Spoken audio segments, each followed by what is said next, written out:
It's 20 years later, and Vince Raven is going home. He's hoping for a new beginning, but somehow he can't escape the horror of his past. I didn't just murder all of those children. I also devoured their souls. I just got a phone call from a guy spying on me. Is he human?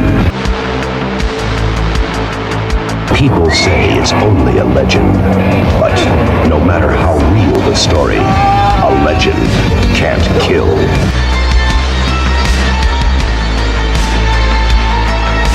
There is a devil. Or is he master of the dogs?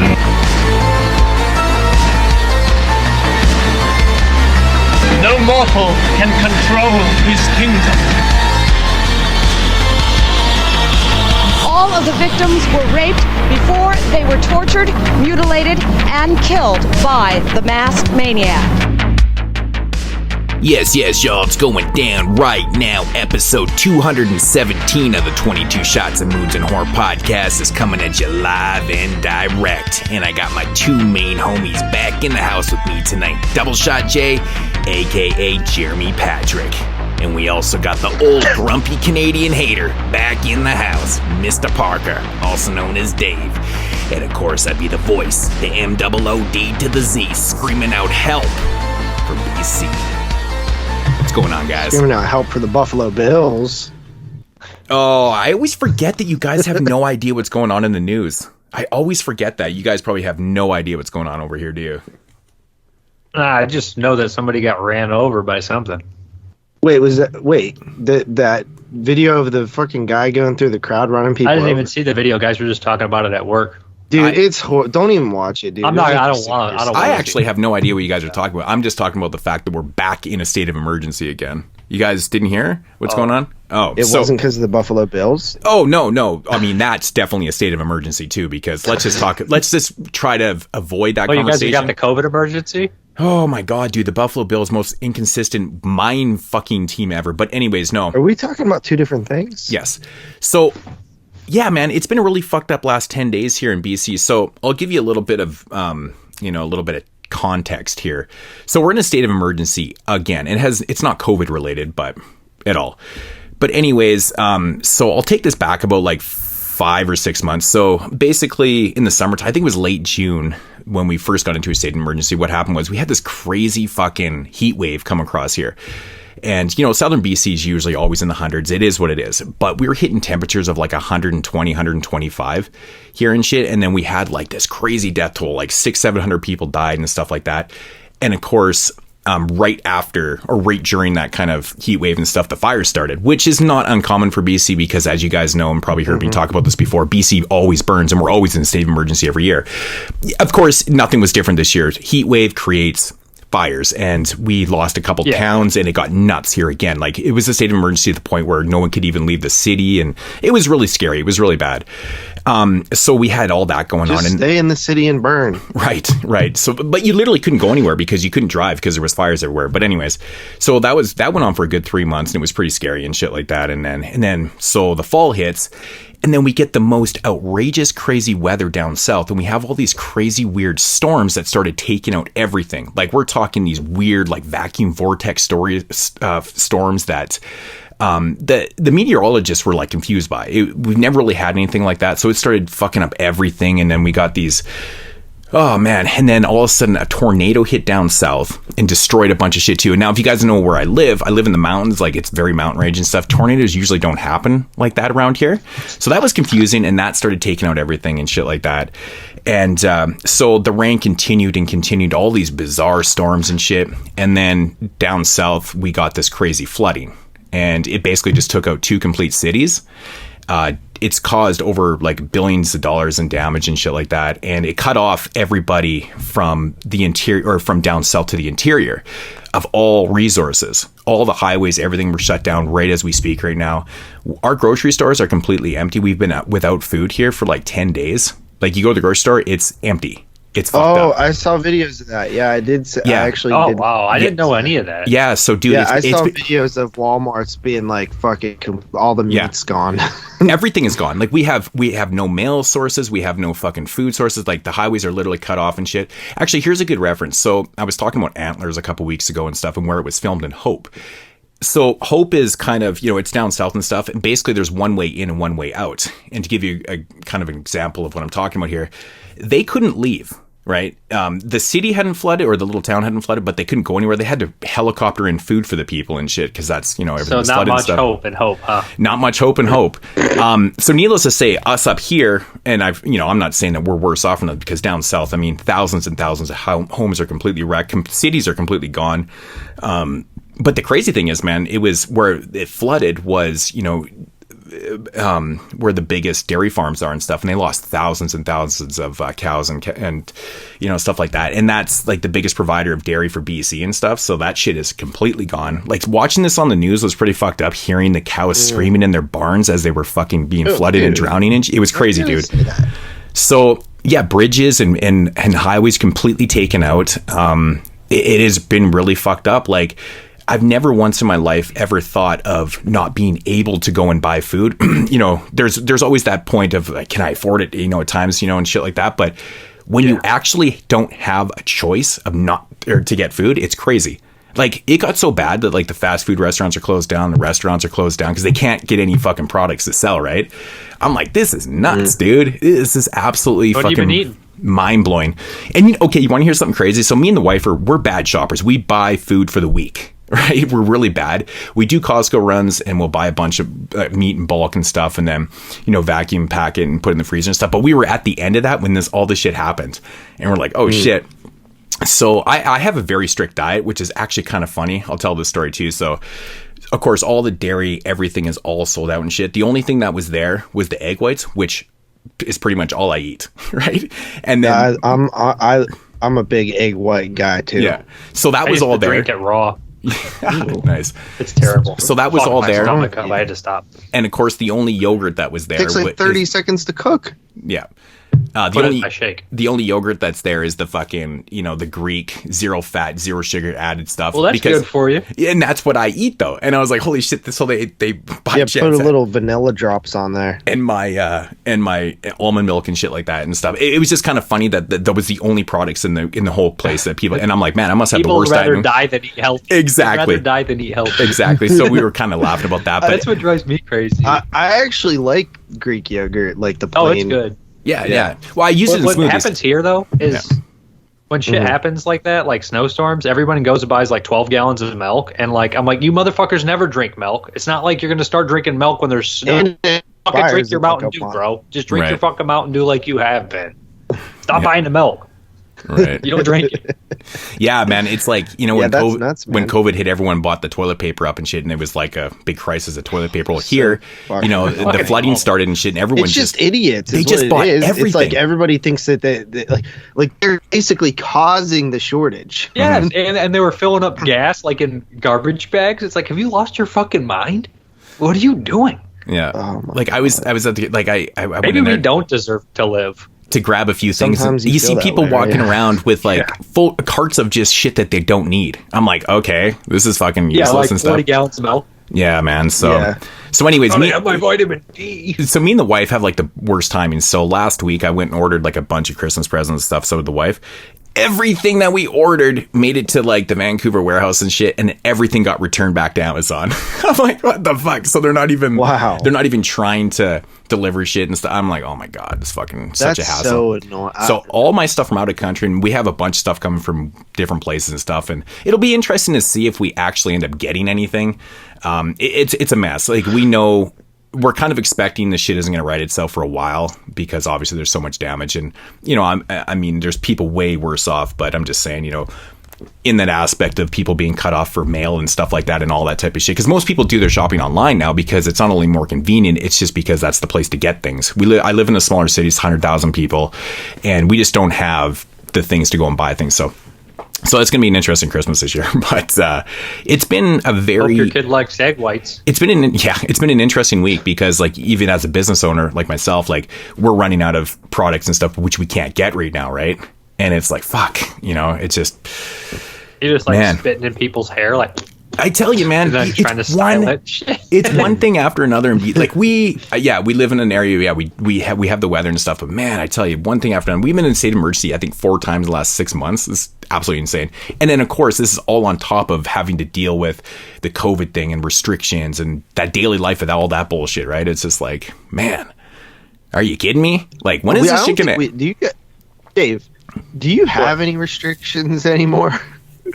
Restrictions, fucking restrictions. Oh my God. It's like, what is Well, I'm more talking The about other like, day at work, they're like, if you had your vaccine, you don't have to wear your mask anymore. I was like, good.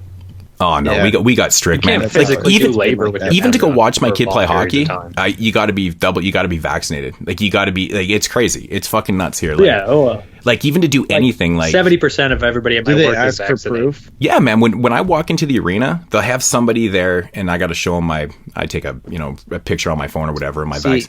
They're actually checking it and shit, man. It's pretty crazy. Like, No, none of the places here do that right now, but some places are starting to. Yeah. So I We don't have know to if take that's our gonna be- temperature before we get to work. Right when we get to work, we take a temperature. Oh. That's actually good. I would be Yeah. happy with The that. only place because I've that's actually the number one sign for me was the fever. So I mean, yeah, the only place that I've ever had a temperature taken was the last 2 times I went to the dentist. That's what they do there. They just take your temperature and shit. Yeah, they do it there too. Yeah. So that was the Yeah. only time I've had mine Actually, done. But yeah, my mom just got COVID and she was double vaxxed.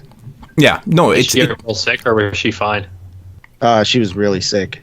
really. Wow, I haven't heard of Really, anybody really getting sick. really sick if they're double vax. I've heard of lots My of people mom's getting. my mom has bad health, so Oh, okay. Yeah, That probably that's saved her probably life a lot then. why.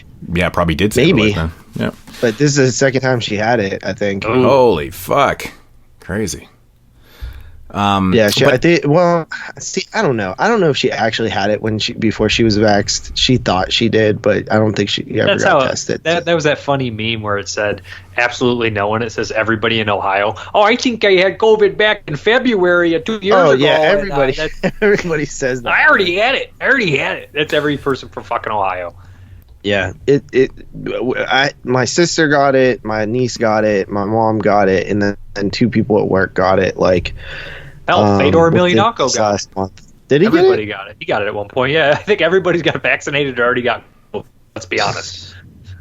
Actually, we keep all getting- going back to the joke about the kids and the wife eating egg whites. Actually, shout goes out to one of my employees. She actually has chickens on her farm and stuff like that, and she actually gave us a ham and like 3 dozen eggs and stuff. So, so we actually have real eggs. If you know in the fridge. someone that Yeah. has chickens, dude, they have like so many eggs. Well, that's the thing. Like they just she gives always us give them to people. she gives us eggs like almost every couple weeks and stuff, right? So it came in handy because the wife was doing some Christmas baking and shit, and which was You don't want to use egg whites. Yeah. well, exactly. And luckily we had all the stuff because like I said, all the bacon, everything is sold out, right? It is what it is. But yeah, no, we actually do have real eggs in the fridge, and they're Can't even farm sell you fresh. nothing. They're farm Can't fresh. even- So won't even get to you. yeah. So Yeah, there's it's a lot of good. yeah, no, it has been a fucking roller coaster around here, man. It's just absolutely insane. Like I'm sitting here laughing about it, and like people are messaging me for back. He's like, dudes, like it's not really that funny. I'm like, all I can do is laugh, like, because it's just so crazy to me. I felt like insane to think about. It is insane because like people can't go anywhere down there right now. Like they're literally trapped. It's fucked up, man. It's really savage to see They the still have to pictures. go to work.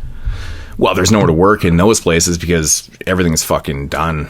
Like, you should see the pictures. It's crazy, man. Like, I've seen flooding down south in the States and shit like that. Like, this is very reminiscent of that, and it's crazy. It's full-blown disaster. So, but anyways, enough of that. Let's get on a lighter note, a little more happier note. Week 4 of Italian Horror Month. Claudio Fragasso. Yeah, the master. The master. The best We for kicked last. Jeremy's Save the shit best for director last. for our own shit director. Okay, so this How just dare- dawned on me. This How app's fucking dare you? right. fucking Jeremy, man. So this just dawned on me as we were just starting up the show. I think this is the first year, and this is what, Italian month 7? Yeah, this is volume 7 that we're doing. This is the first year that we've never actually reviewed a giallo. We didn't fucking review one giallo this whole month. That is strange. Really? How random is that? Never even noticed until earlier today. I was looking at the movies and I was like, what the fuck? Like, it's just the way shit was picked. And a lot of the picks were actually a little bit later movies and stuff, right? I mean, like this month. Yeah. We normally get a lot more 70s. Yeah, like. And actually early. We had a lot of early ones. Yeah, it was earlier. Like the Bava films it was none of the Giallos, and Fragrasso are a little bit later in the 80s, and they're all not Giallos. And all gothic or all just batshit crazy is what we got. Yeah, man, it's just different. Everything but Giallos. Italian month. That's interesting. Yeah, we did Nazi exploitation to like, you know, gothic films to straight up ripoffs, and yeah, it was kind of a mixed bag, but not a bad thing, I guess. But for all those Gialli fans out there who are going to question it and be like, how can you do an Italian month without doing a Giallo? Well, unfortunately, we never really thought of it like it's just the way it happens. Very random, but yeah, it is what it is. Dario's done, so. Yeah, exactly. Yeah, he did a lot of them. Right. I mean, there could always be, and there should be, a Sergio Martino Part 2, which we'll have to do definitely more in there. What'd you guys do for Martino Part 1? Oh my God, All the Colors of the Dark, I think. No, we never did that ever. That wasn't a film we did. We never did that film, dude. Maybe. Your Vice is a locked room, and only I have the key. Yeah, Your Vice, the Cannibal one, Mountain of the Cannibal God, and what's the other one? Island of the Fishmen. No, we did all. Big Alligator River. Yeah, but that's interesting. No Giallo. Yeah, Sergio Martino Part 2 will probably happen. Fulci Part 3 probably happen. Bava Part 3 will probably happen. I'm not sure how many new directors we have left, right? Like, you guys did Joe D'Amato, right? Yeah. Well, what about what was the other Martino film that we did? Because I must have reviewed All the Colors on the podcast. But I'm pretty sure that was the other film, JP, that we did on that show. I'm positive it was because... Case of the Scorpion's Tail? No. Nope. No, I'm pretty sure it was... Strange Vice? We did Strange Vice, yeah. Strange Vice, Your Vice, and... Strange Vice of Miss Cannibal God. Yeah. I'm looking it up right now. It's episode 95. Maybe I reviewed that one under... podcast. Fucking Torso, dude. Oh, was it Torso? Okay. So I must have talked about that movie on the podcast at one time, or maybe... I definitely did one time because I think it got brought up or some shit. I don't know. We do too many movies. I can't remember. But there's definitely room to do a Martino Part 2 and 3 probably because he's got so many good movies, man. But yeah, I mean, how many new? I mean, we were looking at the list of directors. I'm not sure how many new guys will be able. You guys done Ricardo Freda? Yeah, we did Freda. You guys did almost everybody, right? What's the... Yeah, okay. I mean, at this point, it feels like it. Dude, what's the dude that... Oh, my God, I'm forgetting this name right now. He's a modern... Kano? No, he's a modern director. He's the guy that just... I can't think of the other movies right now for some odd reason. Oh, I know who you're talking... Profasso... Sono? Yeah. What's the dude's name? What was the doll one? Francesca? Yeah, Francesca, and then the short... And then he did Profasso. What the Waters Left Beneath? That's the one I haven't seen. And he did the new one, Abracadabra. Wait, so we could do a modern Italian guy? Yeah. And actually... And honestly... Well, Onetti. Isn't his name Onetti? Yeah, Onetti. That's what it is, man. Luciano Onetti? Yeah. Is that it? Yeah. That's what it is. Yeah. They did 4. Yeah, Francesca made my top 10 the one year, and the shorter one that he did, the Razzo one or whatever, that one was really cool too. What was the one that Cauldron Films put out? Abracadabra. Yeah, that's it. Yeah. Isn't it weird that we did a Diodato too? Forgot about that. Yeah, that was because of me. Well, I was pretty happy with that because there was some stuff in there that... Like I said, life is short. I'm not going to cover the movies I don't know. I'm going to pick a good director. I'm always going to pick one of my favorite directors to do. Yeah, I have no clue who the hell I'll pick next year. I'm not coming in with fucking Alfredo. What was that fucking Penny Alfredo? Fucking Penny Alfredo SpaghettiOs? Jeremy's always like... He like thinks it's like a great idea to come in with the most obscure person, like hoping that he's gonna hit a hidden gem. And then he'll be like, well, you know me, I always pick a weird random guy, and I'm like, okay, but like what? Like he's got himself convinced. Sort of, like, fantastic. He has himself convinced that like that's what people want to hear, and I'm like, they're not even tuning into the Bava show. They don't want to hear about fucking Alfredo SpaghettiOs. He has picked some fun ones in the past, but he's running out of guys that are worth a damn. Yeah, I'm quitting. If we Alberto Del Martino Part 2, I'm out. What else I'm not watching fucking Miami Golem again. It ain't even that bad. Well, if we're fucking scraping that, we're going to Spanish Horror Month, okay? Well, there's that Blood Link. That's okay. Yeah, but if we start hitting that, Blood Link was not very Spanish. Good.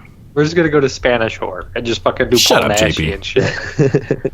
You made us do fucking Argento for like 9 fucking shows. Christ. Come on, that was dude. And I'm talking the later episodes. Come on, man. Giallo and come on, dude. This is not good. Yeah, but Giallo, but there was at least even that one. What? There was like 2 films that you liked.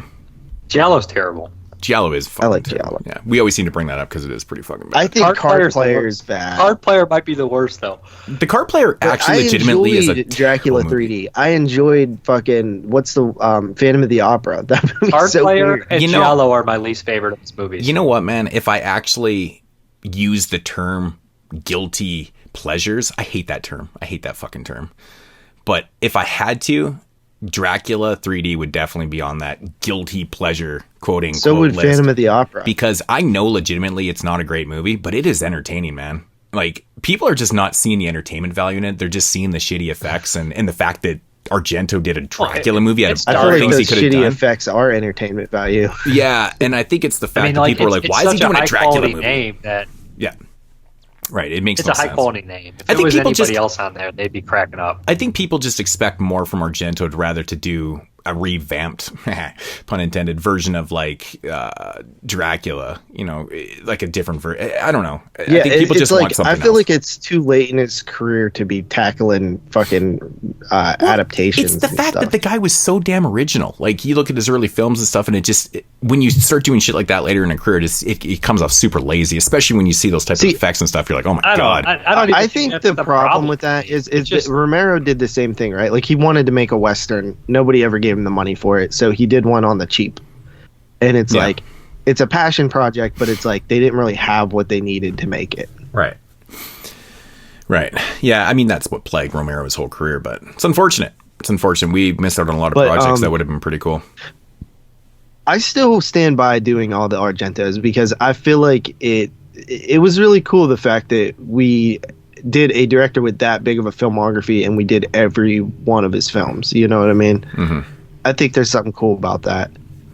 Couldn't stop after you started. Yeah. After it hit part 3, it was like, well, let's just see this thing till the end. Yeah, well, we could still do another one of the reasons Deodato. I wanted to do it is because I just wanted to watch all of his films. Like, I had never seen. No, it was like, definitely the later selfish. films. It was definitely selfish. You gotta do Fulci next. Yeah, Fulci, but we could still do another Deodato. I mean, I like a lot of Fulci films. Most of the ones I've seen. Yeah, just keep doing Bava until he's done.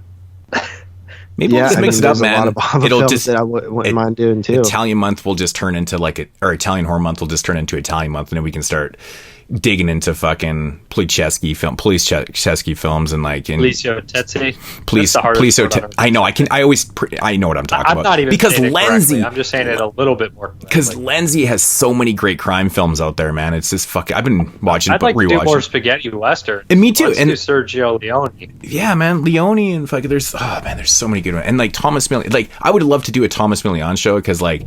I've been watching a lot of Milian film, mostly rewatching his movies. I just forgot how fucking amazing that guy is in movies, man. Like, I always thought for the longest time Thomas Milian was actually Italian because he his whole career was in Italy, but he's actually a Cuban-American actor that had his whole career in Italy. It's really fucking bizarre. But it kind of makes more sense now. It makes more sense. Like, almost everything that he was in, he was speaking English in those movies. So like when you watch the dubs and blah blah blah, it is what it is. But he's great in a lot of movies. You ever seen Face to Face before? That's a legitimately No, I have amazing that West. Blu-ray, though. Oh, It's supposed to be great, right? It's a fucking awesome movie, man. Is that a Corbucci or the other Sergio? Who directed fucking Face? Not Leone. It's not Corbucci, but there's a third one. I think it's a Corbucci. Yes, though, Sergio Corbucci. No, it's not Corbucci. I don't believe. No, Corbucci, man. Actually, if you ever want to find a really good spaghetti western, you just look up Corbucci, and then anything that he's attached to. What's The Great Silence is great. Oh man, one of the best ones. Ones. What's the other Sergio? The Sergio Somana. He did Violent City with Charles Bronson. Salami. Right? Yeah. He did The Big Gun Down. He did like 4 crazy movies in a row, man. Big Gun Down's great too. The Big Gun Down with the man Lee Van Cleef, and then I think his last kind of major film that he directed, on that level was Revolver. Face to Face. I love Revolver with Oliver Reed. Yeah, That's such a good performance by Oliver Reed. Check out this run of films, though, man. Run, Man, Run. The Big Gun Down, Revolver, Face to Face, and Violent City were all done in a row. Not in that order, but Run, Man, Run. Violent City's gold too. Oh, dude, it's great, man. That's a great one. And Thomas Milian, of course, in Run, Man, Run, which is pretty interesting. I've not seen Run, Man. Yeah, I just rewatched it the other night. It's pretty fun. And here's a fucking Blu-ray. I don't know where the fucking Blu-ray is for that, but hey, let's just do a spaghetti western for next Italian month. Oh, shut up! Oh, dude, I love them. If you guys so much. are allowed to do spaghetti westerns, I'm allowed to put. We actually kind of did do a spaghetti western this Italian horror month with Django. I know you snuck it in there, you prick. Come on, man! It definitely has horror undertones to it, man. It was made like that. Yeah, I agree. It was made to be like a horror western. Shut up! It does. There's fucking cut off faces in jars. Dude, that movie has no. You're telling me that's not horror? No. I'm not even trying to be the horror police here. Do what you want. I'm just not including it on my list. No, that's not for me. Well, you're gonna be fucking disappointed whenever I'm start talking about it. I don't care. I like the movie. Listen, but the whole Italian horror month thing, the thing that I like about it is, one, I feel like I'm fucking 30 times more knowledgeable in Italian horror, which is probably not an exaggeration. And then also the fact that we get a lot of people that say, like, I never really watched Italian horror films until you guys started doing these shows, and now I'm a fan. I want 13 names. Shut up. You don't get 13 names? I gotta go look at the comments, man. I'll wait. But and also I gotta say, last week, man, guys did a good show. But I hate fucking listening to the show when I'm not on it. Just drives me nuts. I did watch the movies. I thought the show went really good too, man. Originally, I wasn't going to do 5 questions with Tom because I thought that you were going to be on, and I was like, you know what, we're already strapped for time and shit. And I wanted to get to the movies and not have the reviews rush and stuff. So that's why I ended up doing it. But well, I gotta say that his answer for Argento versus Fulci made me happy because most people pick Fulci, and I'm like the lone Argento dude. I already knew the answer to it. I already knew that. I tried to act surprised, but I already knew the answer. Yeah. Oh, and also, I'm super disappointed in you fucks. Like, you guys, he's like, oh, Texas Chainsaw Massacre is my favorite film. I expected, oh, that's JP's favorite film too. No, nothing. I wasn't even mentioned on the show. I'm like, what is going on here? No mention about me not being there. We mentioned Jeremy Patrick. Yeah, no, we mentioned that you weren't there. I think I called you an asshole for not showing up. Did you? Yep. I don't think you did. No, I think I called you an asshole for not showing up. I was like, fucking lazy Mexican, just decided not to show up tonight, man. Oh well. Yeah, but and Dave, yeah, like not only do I know what you're doing, but I put a poll up on the last episode. And I'm not even intentionally doing it. If I'm subconsciously doing it, let it be. I'm fine with it. I'm not. I don't care. I'll be Jeremy 3. We'll all be No, I'm not. We're all Jeremys now. No. That's fucking hilarious. That would be a horrible podcast if everybody was just Jeremy. Yeah, there'd be a lot of fucking inappropriate fucking dialogue. Yep. Oh, the Vince Vaughn nation would love that good shit. Show, guys. I enjoyed it. There was some interesting conversations. There's things that I really wanted to say about, like, while Tom was on there, but I'm not gonna say it now because I'll wait till I'm eventually on an episode with him, because there's some interesting stuff that nobody knows. And then also he mentioned his Hope's film, and he said it was sold out. I actually have at least 1 copy, maybe 2 copies to give away at some point. I wanted to when Tom was on, but I missed it. Right. So I'll Why wait did you till it miss comes back again. Because it's sold out. There's no copies that exist anymore. So I think that's a pretty cool thing. But I have 2 Blu-ray copies. Yeah, I forgot that we had one, those. maybe 2. I can't remember if I gave one away already. I forgot that those copies were sent to you. Completely forgot about that. Yeah, I bought a couple extra copies to give away. Right. But yeah, so just the short of it. Did what are your thoughts on the movies? On the whip and the body? Dude, I can't. I'm not gonna remember which one's which, but I remember the one that was really old. I was like shocked that it was that old. I remember that. The whip and the body is the one with Christopher Lee and right. Yeah. That was so I mean I liked all 3 of them. I feel like I would need to rewatch them again to give you a good review on any of them, because my memory, I swear to God, my memory is like worse and worse every year. Yeah, I feel like those movies all benefit from rewatches, especially Lisa and the Devil, because when you watch Lisa and the Devil for the first time, like it's one of those. Was that the one where you was saying there's another cut of it that is like a complete like different movie or something? Yeah, so the House of Exorcism is a recut. So basically, Lisa and the Devil never got really released at first, and then they wanted to capitalize on the fame of The Exorcist. So what they did is they recut the film, and it's got a lot of the same shit in from Lisa and the Devil, but it literally has a bunch of exorcism scenes involving the main character. And man, I actually put a clip at the end of the show. I don't know if you guys heard the sample that I used. That's actually a clip from the House of Exorcism. It's one of the funniest things. I literally fucking forgot how funny this clip is. And it's basically the priest talking to her, and she's all possessed and shit in this hospital and stuff. And he's like, where are you from? Where are you from? And she pauses and she's like, I'm from a cunt. Oh, I thought that was a clip from Beyond the Door. No, dude, it's from the recut Lisa and the Devil House of Exorcism. And because I rewatched the movie right after, because I said I was going to, and I was like, you know what, fuck it, I'm going to actually rewatch this cut, because I couldn't remember it. I couldn't remember how they incorporated the clips, and then when you see how they do it, you're like, oh, okay. And it really doesn't work at all, because Lisa and the Devil is actually legitimately a good movie, and then you watch this cut and you're like, it's a head scratcher, man. It's a head scratcher. But yeah, I had seen Bear in Blood before. Yeah, I didn't actually get to the end of the show. Like, so I think I'm on the second movie. Mm-hmm. So I didn't get to your Bear in Blood review. But yeah, no, I mean, I liked all 3 of them. I think that, like with Bava, I've not seen a lot of his work, but everything that I've seen, I've liked. But I'm not as high on them as like Tom and maybe some of you guys. Like, I don't.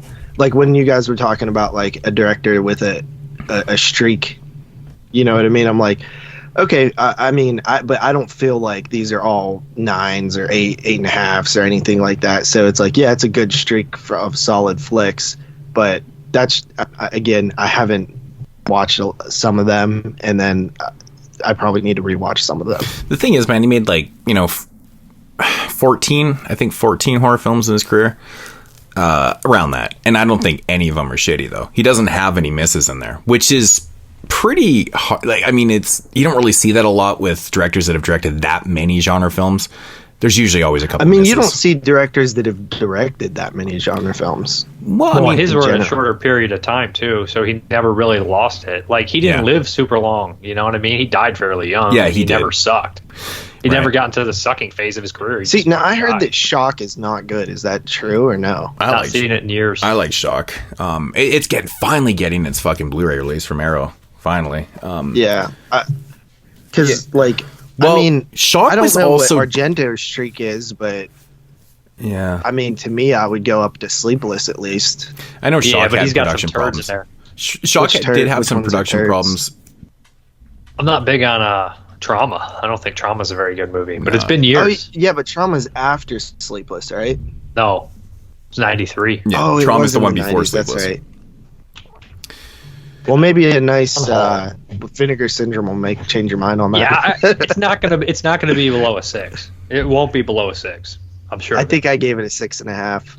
But yeah, I thought it was nice. Yeah, I guess so. Up to Stenhall, maybe. Like, I know some people don't like Stenhall, but it's one of my favorites. No, but Trauma's before Stenhall. Fuck. It is. 96 is Stenhall. Yeah. So I guess up to fucking, what was the last one he did in the 80s? Two Evil Eyes?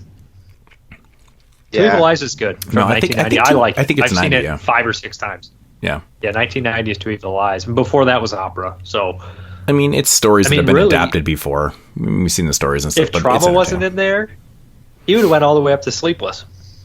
Yeah, I think so, because I gave Sleepless a 7. I don't think the Stendhal Syndrome's a bad movie. I'm not a big fan of it, to be honest. I've watched that movie a bunch of times. I can't get into it, man. It's like one of the more interesting movies he did in terms of like it's the narrative, like the story and stuff. See, that's what I'm not interested in. I don't think the movie's bad at all. The story just it kind of bores me, to be honest, man. I don't know. I like it. Yeah, and a lot of people do. It's definitely one of those ones. It's a huge mixed bag because it's not a bad movie at all. All right, so yeah, similarities between his earlier work, like the motivations of the killer, which I just eat up, and I love the twist with Aja. Mm-hmm. Yeah, I like it a lot. I just think there's a lot of cool themes in there. It would have made my top 10 of 96 for sure. Yeah, it would be higher on my top 10 now. I'd only seen it that one time, but I've watched it like 3 times since then, and it's in my top 5 Argentos. But I mean, to me, like, his highs are so fucking high with like Tenebrae, Inferno. Just, I don't know, man. I wish that he could have. See, I don't know what the problem is. It just an age thing, right? Is that why directors decline? No, I mean the complete movie studios change. They don't give them money. The people they work with go on and move to places. Like when George Romero stopped making movies in Pittsburgh, they weren't the same. His crew wasn't there. When Dario didn't have the limitless cinematography tricks he could use, they weren't the same. I mean, they're limited, man. The budgets change. Everything changes. So do you think if Bava kept going, that would have happened to him too? No, because he would have died eventually in the 80s anyways, because he was old. So he would have never saw the shitty heyday of the 90s, probably Italian. Right. You know, the downfall. He would have died during the downfall. He died young, though, so he died 10 years before he should have. It's not really like specific directors died in the 80s. It was just Italian cinema in general. There was a few hits in the 80s, like past the mid 80s, but that's it. You know, it was just. I kind of like the look of 90s Italian films, though. I'm not going to lie. Yeah, for all we know, maybe Bava would have directed Cemetery Man, and it would have been just as good or better. Right. I don't know about that, but I don't know. I did want to, since you mentioned Pittsburgh and stuff, we had mentioned that they found a cut of Martin that was like 3. There's debate if it's 3 hours or 3.5 hours, but it's long. It's longer. It's the black and white. Right. Yeah, you can't debate the fact that it's long. So, right. So, I was listening to Michael Felsher, who you guys know from Red Shirt Pictures, does like tons of special features and stuff like that. I actually found out that he was the one that, like, I know he does a lot of the Vestron stuff, but that was like his idea in general. So that was pretty cool. But he had talked about this in one of his live streams. Apparently, back in the day when they were making Martin, they were scouting locations for Romero's next film in Pittsburgh, and they found this like farmhouse, and they was wanting to use like the farmhouse or whatever, and the people that owned it, they, you know, to show them that they're like, hey, like, this is the stuff we're doing and stuff, they screened Martin in one of their barns, and it was that cut. It was the long cut. It was like the first cut or whatever, and they screened it there. And they left it. Now Felsher doesn't know exactly what happened. If they were like, "Hey, can we watch this again?" Yeah, okay, we'll leave it here with you, or like something like that. And then like he said that Romero was like so damn busy at that point in his career, like with different projects and things moving and wheels turning and stuff like that. And it just got misplaced and left there. And they found it all these years later at that farmhouse. So, you know, that's where that. Isn't it weird that they find one of his films in a farmhouse, and his most famous film took place in a farmhouse? Yeah, dude. And isn't it awesome to see like all this like dug up Romero stuff?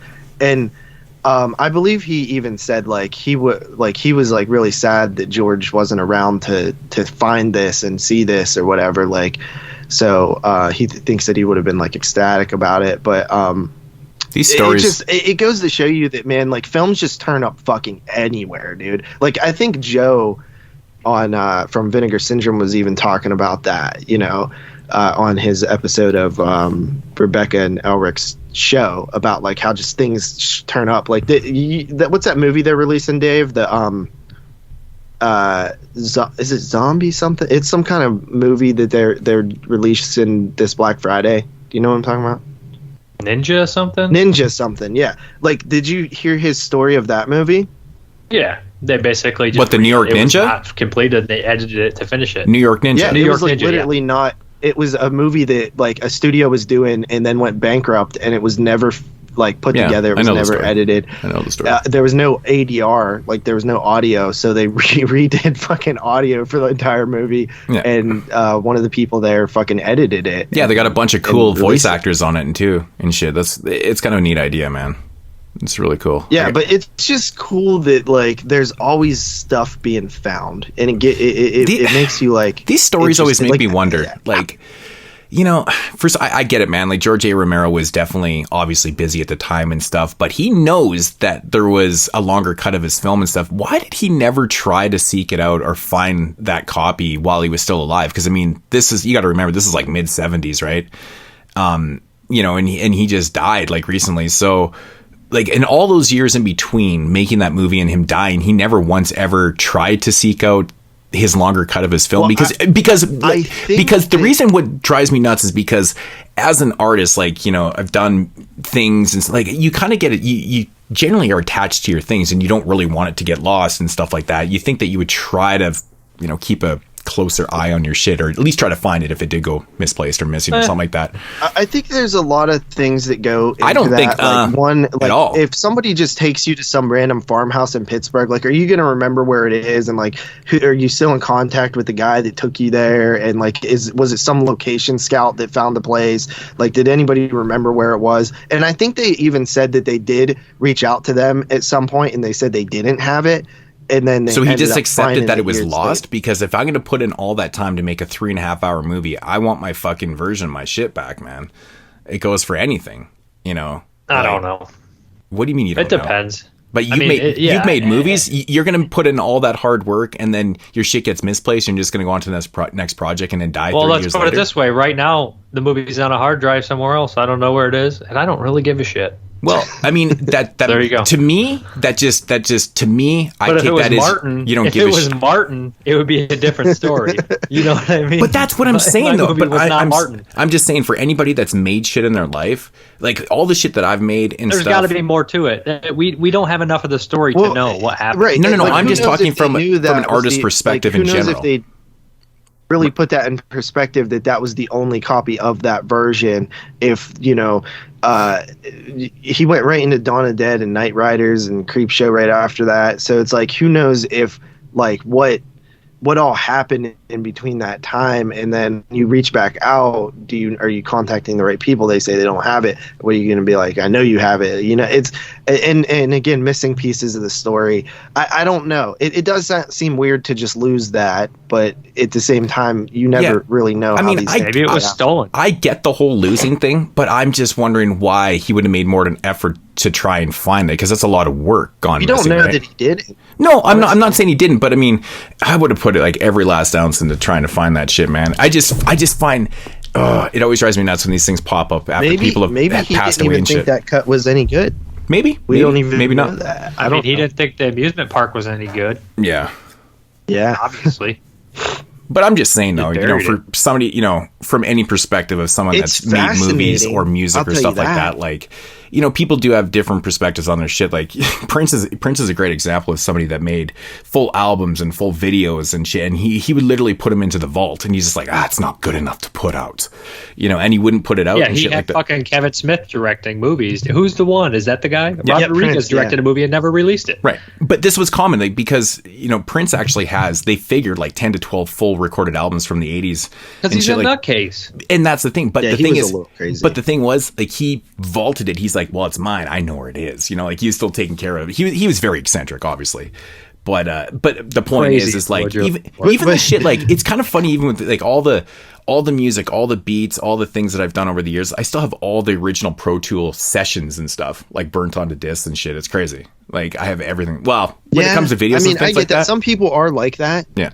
And then some people aren't, you know? Yeah. I mean, it's funny, though, just to even hear Joe, he was talking about Ticks, right? Like, they wanted to release Ticks forever, and they kept contacting the studio that had it, and they couldn't find it in the Are vault. you just repeating their podcast? Well, I mean, for our listener, I mean, go check it out. It's a good show. But now he finally he's like, go check out their show. It's relevant, you know. Yeah.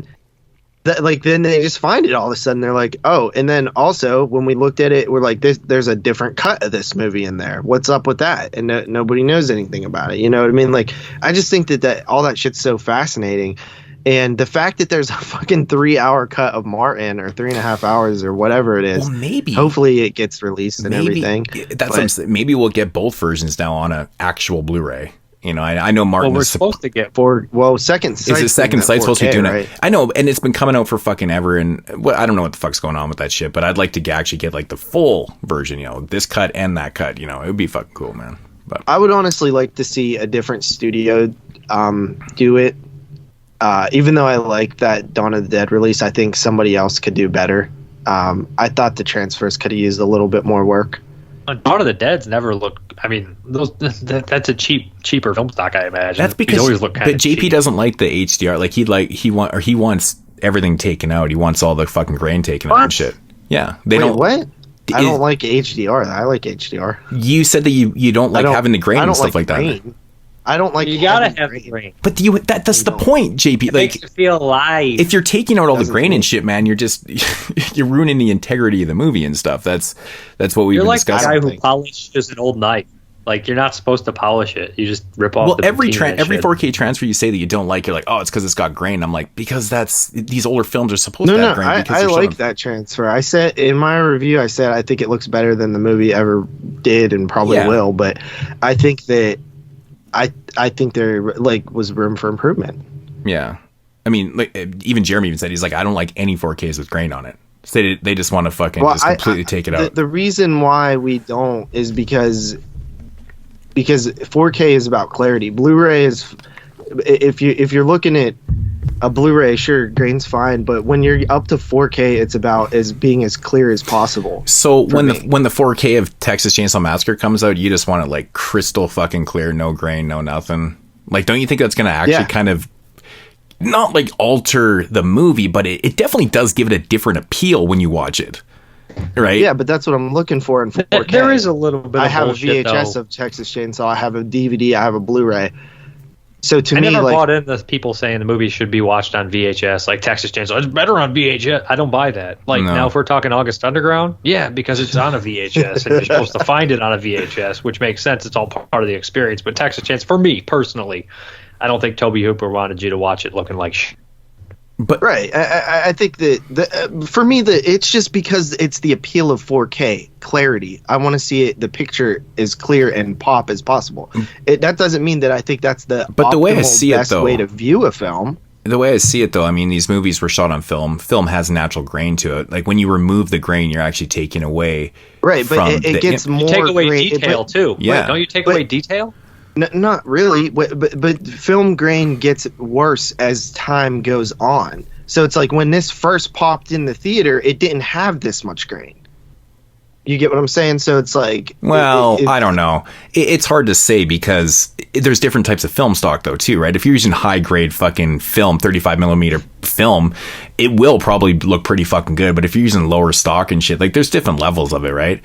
And, I mean, let's face it, TCM was shot low budget. I mean, it's not like Hooper had money and shit. So I'm assuming he didn't have the most expensive 35mm prints to be shooting on and stuff. So I'm assuming it probably is pretty damn grainy, right, to start with. For me, like, the best Vinegar Syndrome transfers have like the least amount of grain. I'm like, holy shit, it's so clear. You know what I mean? Yeah, but you still see it in them, though. Like, you can still see that integrity of the film stock in those transfers. I get what you're saying, though. They do an incredible job, but I think it's also because we've talked about this too, and they even have videos on their machine. They actually clean their prints, right? Like, they have that fucking machine that was, Peter Jackson's machine, and they're like the only company that has one of those. That's pretty much why Vinegar Syndrome stands out so much from the other companies, and why their prints look so different, because they're literally cleaning these things, like literally cleaning them, right? And then that's when they go and do their transfers and shit. So it's like a different process that they use. I think that's why they're coming out so damn well. It's one of a kind machine. It is what it is. It's their technology. So yeah.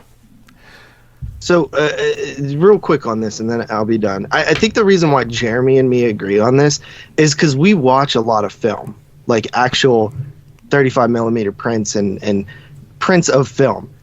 The Blu-rays and all that, it doesn't even come close to comparing it. Like the grain doesn't matter. Like when you watch film, it's different. So it's like to even worry about that, you're not getting the same feeling anyway. It doesn't look the same at all. So it's like, to me, it's like, why not go in the other direction and make it more clear instead of making it look more like film, because it's never even going to come close. Yeah, but you're also watching it on a looks smaller scale though too, right? I mean, when you're watching 35 millimeter prints on, you know, fucking cinema side screens and shit, comparatively, even if you're watching that on a smaller, if you're watching that print on like a 75 inch TV, it probably would look different also.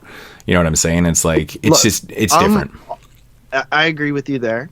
I'm all for the integrity of film, but at the same time, when you see a print of Halloween or something, and it's fucking orange, the print is literally orange. Like, you don't hear people arguing like, oh, well, the 4K needs to look like that because that's how the film looks. Right. You know what I mean? So it's like, to me, it's like, if we're doing 4K, like, let's go for like further to the 4K aspect of clarity versus take it back. Well, I mean, it should look like it originally looked like when it played in theater on the first couple reels. Right. Some of those them degrading. Like, we don't want it to look like dog shit, but we also don't want it to look like it's some digital movie. Yeah, some of those prints that you're like, let's face it, some of the prints that you are 4K watching adds texture. They look like so shit. It's like, to me, it never looks like that. Mm-hmm. Okay. But I get where you're coming from, though. I don't even really disagree with you. I need direct, like examples. You'd have to show me what you're talking about on a lot of stuff. You know what I mean? Right. Yeah, that makes sense too. Because I'm not saying that I don't want grain, like, at all. Like, I feel like the movie would look weird with no grain, period. But I'm just saying, like, I hate heavily grainy shit on 4K because it's like, I feel like that's not what it's supposed to look like. But yeah. Anyway, I don't know. It's funny when I'm watching. I don't know what's going on. When I'm watching a 4K and it does have lots of grain and stuff, like, I still feel like the depth of it's there, and I'm like, you know, the picture quality is still there. I don't know. It's almost like you can see through the grain better. It's weird. Like, I can still see the transfer in the 4K transfer. You know, that depth and the colors and stuff are still there. I just noticed the colors, dude. Brighter. That's what's most important to me. Yeah. Oh, dude, they pop so much. That's my favorite aspect of 4Ks. The Hills Have Eyes, even the colors were really bright on the 4K. That's interesting. Yeah, mine's coming in the mail, but that's interesting because that movie is like one fucking color. Yeah, but no, it was brighter. It was so much brighter. Yeah. But like, if you like Halloween 3, for example, on the 4K, like, I feel like because that movie has like more, like, even when Tom Atkins and the girl are at the little like motel thing and it's all pink and shit, like, that pink just pops, you know. Honestly, man, like the mid 60s, like, you know, Bava and shit like that, those movies would really benefit from being on 4K with the colors and stuff. Like Blood and Black Lace is a perfect example of a film that would look so good because the color palettes in that, like, there's a lot of greens, reds, blue. I mean, everything that Argento kind of mimicked and stuff too. We've seen those palettes before, but you guys know what I'm talking about. Demons look great. Demons look great. Yeah, Demons again. And that's, you know, that was the one movie that Lamberto Bava did that was very much in the vein of his father, you know, with the color schemes and the way the palette was, and it was the lighting and the color schemes. But you look at some of it, and I just rewatched it too, and it just looks fantastic, man. But he never really did a lot of movies with color schemes like that, even before, because the earlier work, like Blade in the Dark and fucking, you know, Macabre and shit, like those movies were very much his own kind of style. But then Dario was helping with Demons too, so I mean, he probably was like, let's go fucking big. Yeah, and then Demons, you can tell it's very reminiscent of his, you know, Blood and Black Lace. I mean, a lot of Bava films from that time are very colorful and shit. Even Whip in the Body has moments of that too, and in a gothic sense. It's interesting.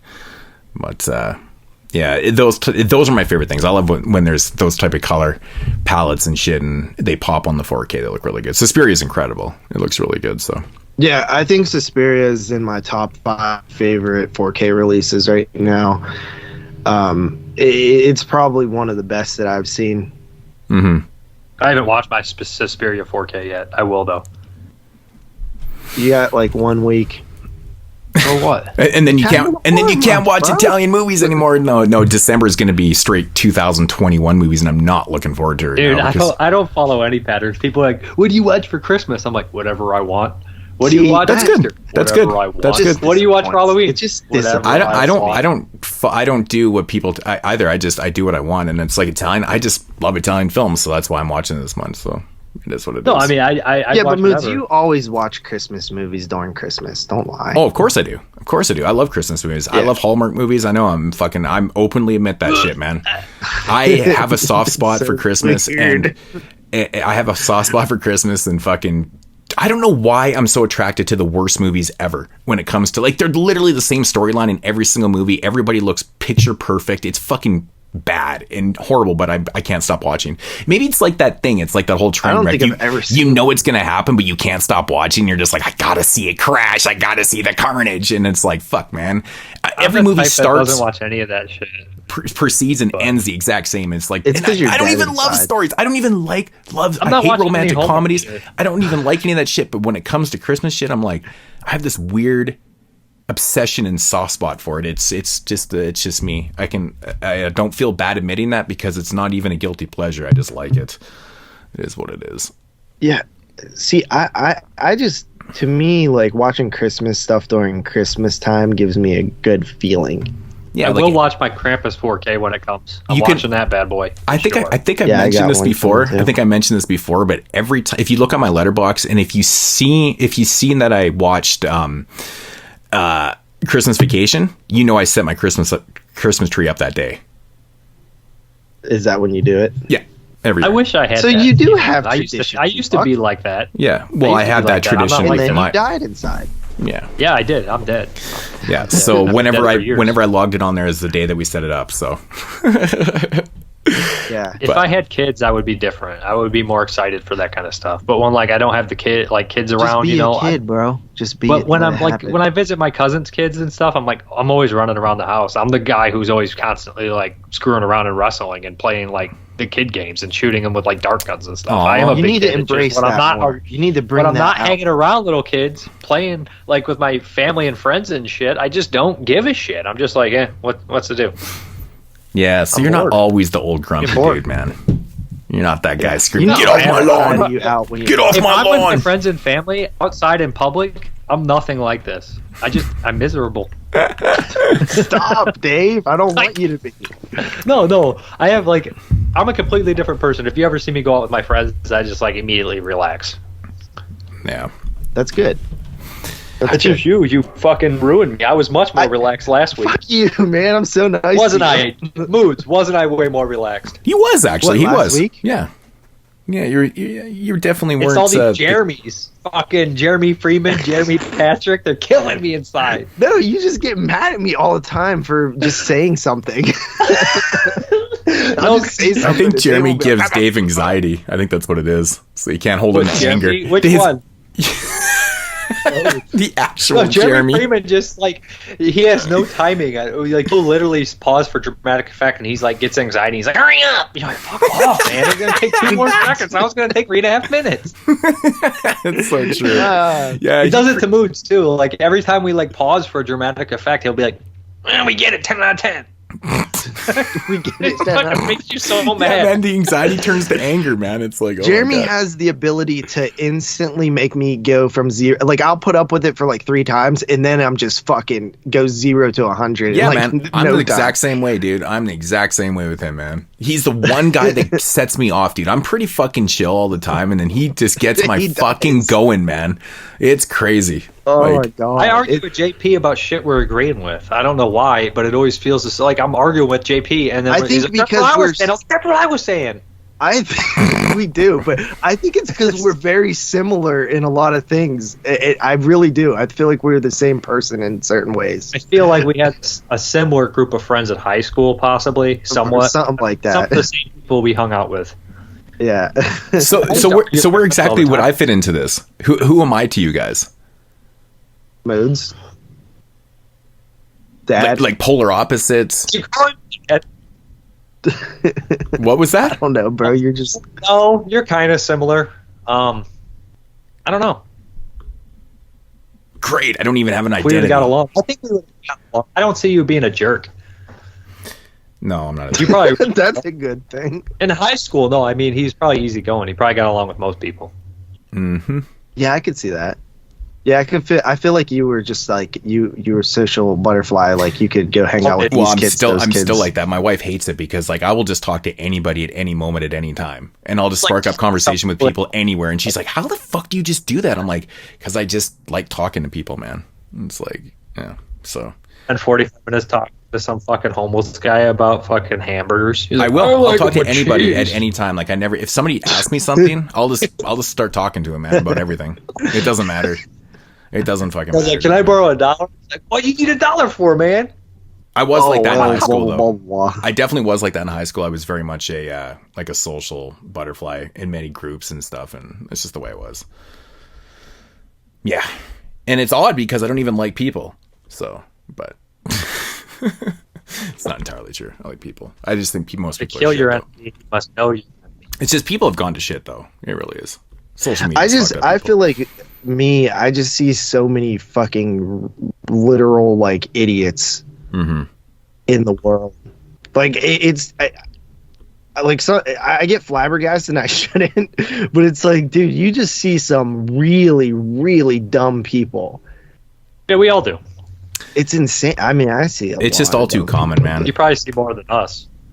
Working with the general public, in a way, dude. I swear, man. Man, that was the most awkward pause ever. I'm like, so where do I fit in? Everyone's like, I don't want to say the wrong thing. Oh, I don't want to. I couldn't think. I was on the spot, man. Oh, fuck. Yeah. All right. Well, I feel like I would have played basketball occasionally with Moodz. That's about it. You're saying you wouldn't have been friends with Moodz? No, I would have been, but he would have been like a friend I always played sports with. Like, oh, we're playing dodgeball or basketball. You know what I mean? Oh, we wouldn't actually probably would have went out. to the island. I had so many different types of friends, man. Like me being a hip hop kid, like I had metal friends. I had friends from all sorts of angles. It was kind of bizarre. Like even when I think about it, like what's that? Movies. If we would have both liked the movies at the time, and I did back then, we would have probably hung out then. Yeah, I've always been a big movie guy. Man. If I found somebody in real life who likes movies, I'm like a fucking leech. Like, that was you're one not thing gonna get me away. You know, it's kind of funny because I did, you know, I played a lot of sports and had a lot of different type of groups that I hung with, like skated, I biked, I fucking, you know, music and stuff. But the one thing I never really had in common with a lot of people was horror films, to be honest. Now when I think back on it, I didn't really have a lot of people. Yeah, I used to make my friends watch them. Yeah, well, I did too. Yeah, and they'd be like, they hated me. Yeah, and they liked the, you know, the Chucky movies. They like it now, but they hated it then. Yeah. They grew to like it. Like nobody was in the same realm as me where I was going to seek out shit. I was the one that was always showing people shit. And then they were like, it was okay. Like they're not going to turn the, you know, the experience away and shit like that. But they weren't that person going, hey, Moodz, did you check out the new, you know, this movie and that movie? I'm like, just never had that. Well, as they got older, I think they realized, like my friend Felton was like I make him watch them, and he'd be like, yeah, they're good, but he wasn't like super into them. Then like when he got older, he'd like start looking back at Night of the Living Dead, Dawn of the Dead, Day of the Dead. He's like, oh, these are great, man. These are like, because he's in the video games and he likes horror movies, but like not like he's more of a comic book guy growing up. You know, my friends all liked weird shit. Mm-hmm. Yeah, I showed my friends Last House on the Left one time, and they hated me for a while. Yeah, my bond that I had with the peoples, and he got sick and had to go home. Yeah, my bond was with music, with people. Yeah, music was the thing. Music. Well, it was like I had friends that would, you know, we had like this crew, right? And it was people were always digging for music and finding shit. So it was like it was just always getting passed around between us and shit. So, but that's you know, some people would have that in the movie realm too, right? Where people would become from all different angles and shit. But never had that, man. It was the music. Yeah. Did you guys ever get drunk and then try to rap all the time? Yeah. Before I was drunk, even. Yeah, we had this thing called Whip Out the Brat. I don't fucking Whip Out the Brat. Yeah, and we'd have to do like sing these lyrics, and they would always have to end with Whip Out the Brat. You're a fucking idiot. Well, we never had to get drunk to do that because that's just what we did on the regular. Like we used to do shows all the time and stuff, right? At the skate parks and shit. But my friend could rap, but a lot of us couldn't rap worth a shit. We were just doing it. I get that. No, we would fuck around too and shit like that. But I mean, obviously, we used to sit there and like freestyle all the time. Freestyle battles are the best, man. We just get on the 1 and 2s and fucking freeze. That was actually how everything started, and then some of the guys got really good at fucking mixing and DJing and shit, and then some guys were better on the mic, and then it got really fun. We just like, well, yeah, we'll go rent out these spaces in these joints and go and do these fucking shows. And it wasn't just like a concert. It was more of just everyone doing everything. It was just like a hip hop scene. It was really cool. It was really fun. But those events were drug and alcohol free, though. That was the one stipulation that we always had. Did you have X's on your hands? It was very much monitored because a lot of the people that would rent out the spots to us were very weary of hip hop crowds because they always thought that people were going to be troublemakers and shit. But then after a couple times and nothing ever went down, not even fights, because the people and there was a lot of people that showed up that we didn't really know and stuff, but that were into the music. It was all about the music and the culture of it. And it wasn't about beefs and shit and drugs and alcohol. It was just different. It was actually a really cool time. I wish that place still existed. You know, it was Did you guys ever stand outside of like beer distributors and ask people to get you beer? No, we had one of my friend's cousin was 10 years older than us, and he was really crazy. He'd buy us beer and get us drugs and shit. Yeah, I had a guy like that too. I don't want to be giving no names out. There was the odd time where one of our older brothers or sisters wasn't around to grab us to boot for us. We called it booting, and so that we'd go and sit out by the liquor store, and it was never a problem around here because everybody drinks like fishes. So it's like, yeah, sure, I'll grab you a fucking beer, sonny. You know, it's like whatever. But most of the time, most of us had older brothers and sisters. It would take like 4 tries max to get somebody to do it, and I would always, even as a kid, I would be like, man, I feel like this is like this is kind of messed up. Like, my friend also was so 18. Easy. He'd go in, like he had tattoos and shit, and he had a beard, so he'd just go in and be like, "What's up, brother?" Yeah, we used to have like we would go pull up to the beer distributor with like 6 people in the car, and we would each try. I never got it to fucking work. I always looked too young, but like sometimes like one of us would work, but like everybody would just try. Like, oh no, I need your ID. Oh no, I need your ID. Yeah, they either got tired of it and just gave in, or they just thought they got old. We actually got these really incredible fake IDs. They were like BC identification. They weren't driver's license, but they were just BC IDs. We got them made up in Alberta, and they worked for until we turned 19, which is our legal age in BC. And it was incredible, man, because like they looked so good. And this would have been 1997, right? And like even thinking back on the quality of those things, I'm like, fuck, man, it was a lot easier to fake back then. It was, and they were done like proper. They had the holograms on them. They had all the shit, and they looked legitly real, man. It was fucking cool.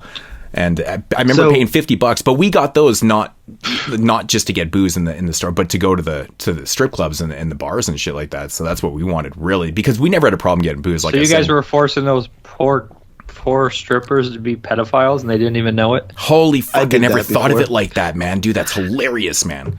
That's hilarious. I don't think it works with. We were 17. Only if it's a girl. Yeah, we were 17 and 18 years old. It works yet way too. I mean, 17, 18, you're pretty much an adult. So, yeah, I don't know. But so I don't know. Me and my friends, 18, yeah. Me and my friends' fake ID story. So we found a place in China that would make them. And it was so sketch, dude. They were like $150 each. Jesus. But if you got more, the price went down. So, we got I don't know, 8 or 9 kids together and literally stuck like $1,000 in an envelope and just mailed it to China, hoping that they would come back. Really? And they fucking did. Yes. What? Yeah, and they were legit looking too. The only thing they didn't scan, and that's how they got caught with them. But they got caught. They went to scan it, and it basically yells at you. The computer, whatever, yells at you, and then they have to call the cops. But yeah, they actually came. I was shocked. I was like, "There's no way." We're getting ripped off with this. Like, there's no way. But I don't remember ever having my ID scanned. Did they just start that? Shit, dude. I'm like way older or way younger than you. So right. I mean, right. I was probably 16, 17. Yeah, they do that now. You didn't know that? They scan your ID. You want to hear a fucking funny story, man? Yeah, they do that now still. I believe you. I don't drink anymore. There's like a barcode on the back of it. They ain't gonna scan me. They're gonna be like, that guy's 52. Maybe it's just a PA thing. I don't know. Yeah, it could be. Yeah. One of your funny stories. So that same batch of IDs that we got when we were like 17, 18 years old, my one buddy, I'll leave him nameless here because I do have friends that listen to this podcast. So, and they know the story, but It's so fucking funny. So this is years later. I want to say this is probably 4 or 5 years. Like, my buddy was probably 24, 25 years old at this point. Anyways, he was coming back into town and he got pulled over by the cops. And he's like, yeah, can I see your license, registration? He grabs a registration and pulls out his ID and gives it to the cop. And the cop's like, and he tells the story like this too. The cop says to him, he goes, what the fuck is this? He gave him his fake ID from years prior. And my buddy's like, oh shit. Here's my real license. He's like, what is this?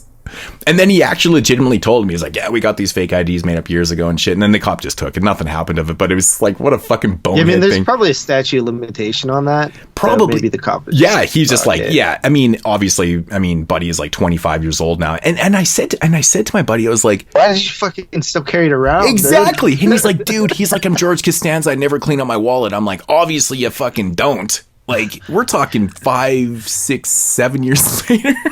So is that part in Seinfeld when he puts the one little piece of paper at the end and the wall just explodes? I like how his back is all fucked up because he's sitting all cockeyed and shit. No, like, I love that it just completely explodes into nothing. It's so funny.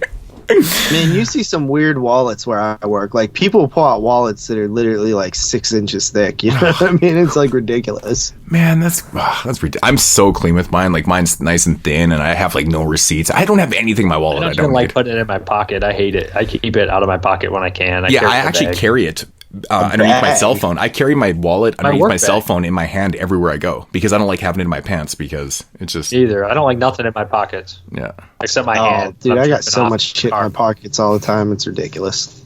Yeah, I hate it though. That's why you're so short. It pulls you down, man. Is it? Facts. Makes my pants sag. Wait a minute. More. I didn't start doing that until I was older. I don't know. All right. Maybe you used to be taller. Well, think of that. I feel like I was. I think that we should probably wrap up this intro because if people are still listening at this point, they're like, what the fuck are these guys talking about?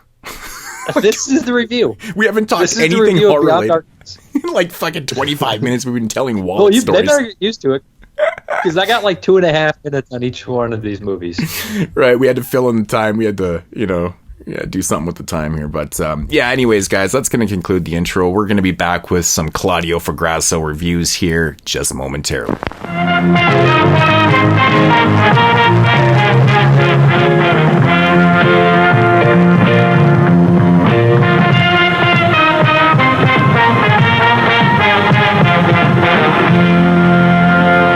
And now, our feature presentation.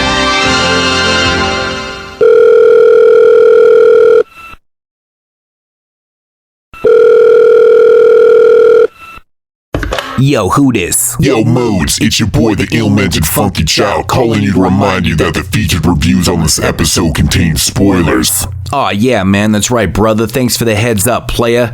Now go back to being an unproductive asshole. Fuck you. I tell your listeners to stop being so dumb, silly, sensitive. Yeah. Monster Dog.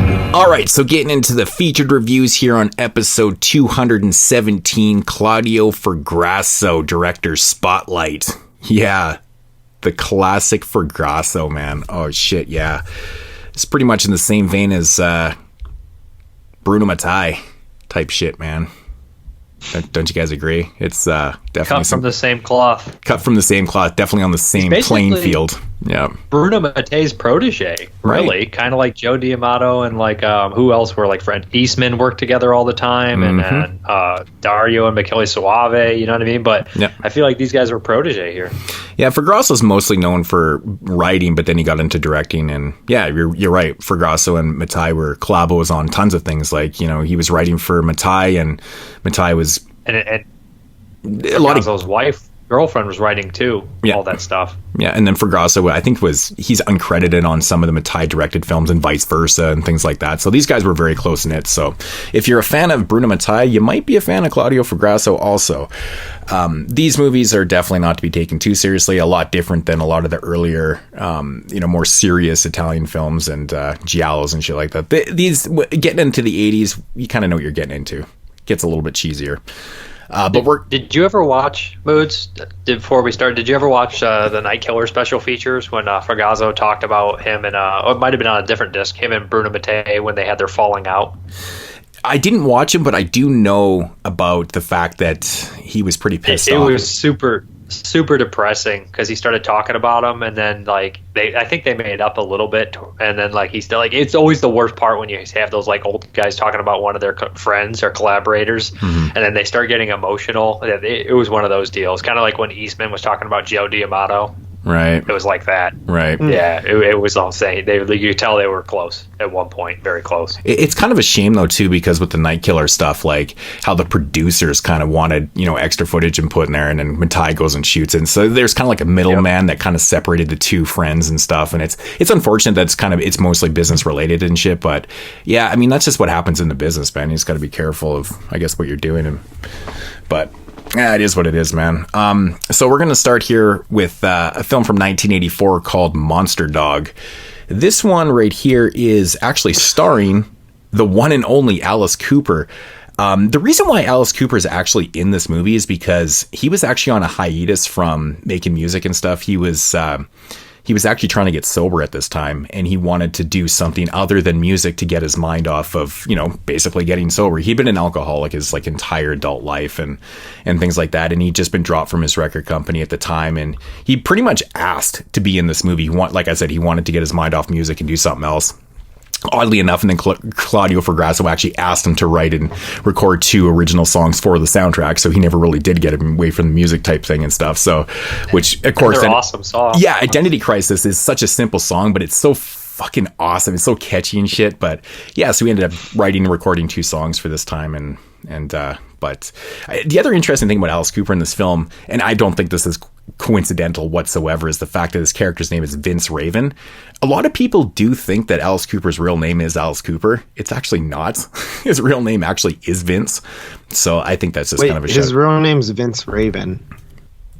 It's like, is that what you just said? No, his first name. The character's name. Yeah, his character's name in the movie is Vince Raven, but his actual real name in real life is, his first name is Vince. Right. Oh, Alice Cooper. Okay, and here's another interesting thing about Alice Cooper. So Alice Cooper, the band, was the band name for the first 7-8 albums, right? And then he went solo in 1975 and dropped Welcome to My Nightmare, and that's when he took up the name Alice Cooper as his persona.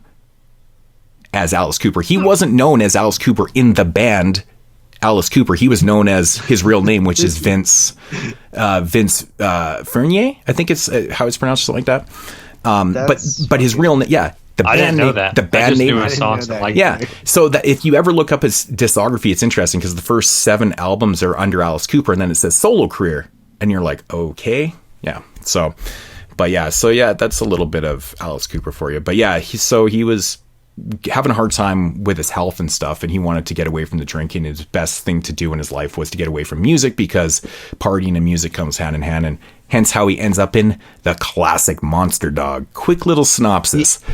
He real quick, he also said that he wanted to do something that wasn't going to get to theaters and stuff like that. Oh yeah, that's actually a good note, because he actually thought, considering this movie was shot, I believe, in the Philippines, if I'm not mistaken, he thought that it was never going to be released outside of the Philippines, and he wanted to just get some money, do a little project and things like that, and he never thought in his wildest dreams it would be widely released and shit. So yeah, and he also said that he got paid a lot of money for it, and he thinks that he was the biggest part of the budget.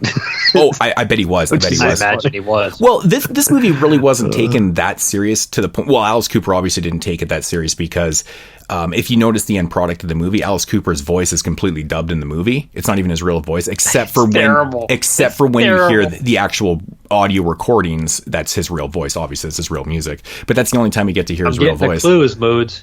Yeah, I'm getting the clues. Yeah, so the voice that dubbed Alice Cooper makes me laugh right from the get-go. I'm like, oh my god, that's not Alice Cooper. It's just so fucking It's such a bad voice. I forgot about how bad that voice was. In fact, actually, every single actor or every single character in this movie was redubbed. It was shot in Spain, by the way. It was a shot in Spain? Okay. So, yeah. So this actually is Spanish film, not an Italian film. It's directed by Claudio Fragasso, but it's Spanish-Italian. Dave, you got your wish. Spanish horror month. Here we come. We're doing Spanish horror month. It's a Spanish-Italian film, but anyways. But yeah, everybody was actually dubbed in this. So, synopsis: a rock star except Monster Dog. That was actually Monster Dog's real voice. Was it?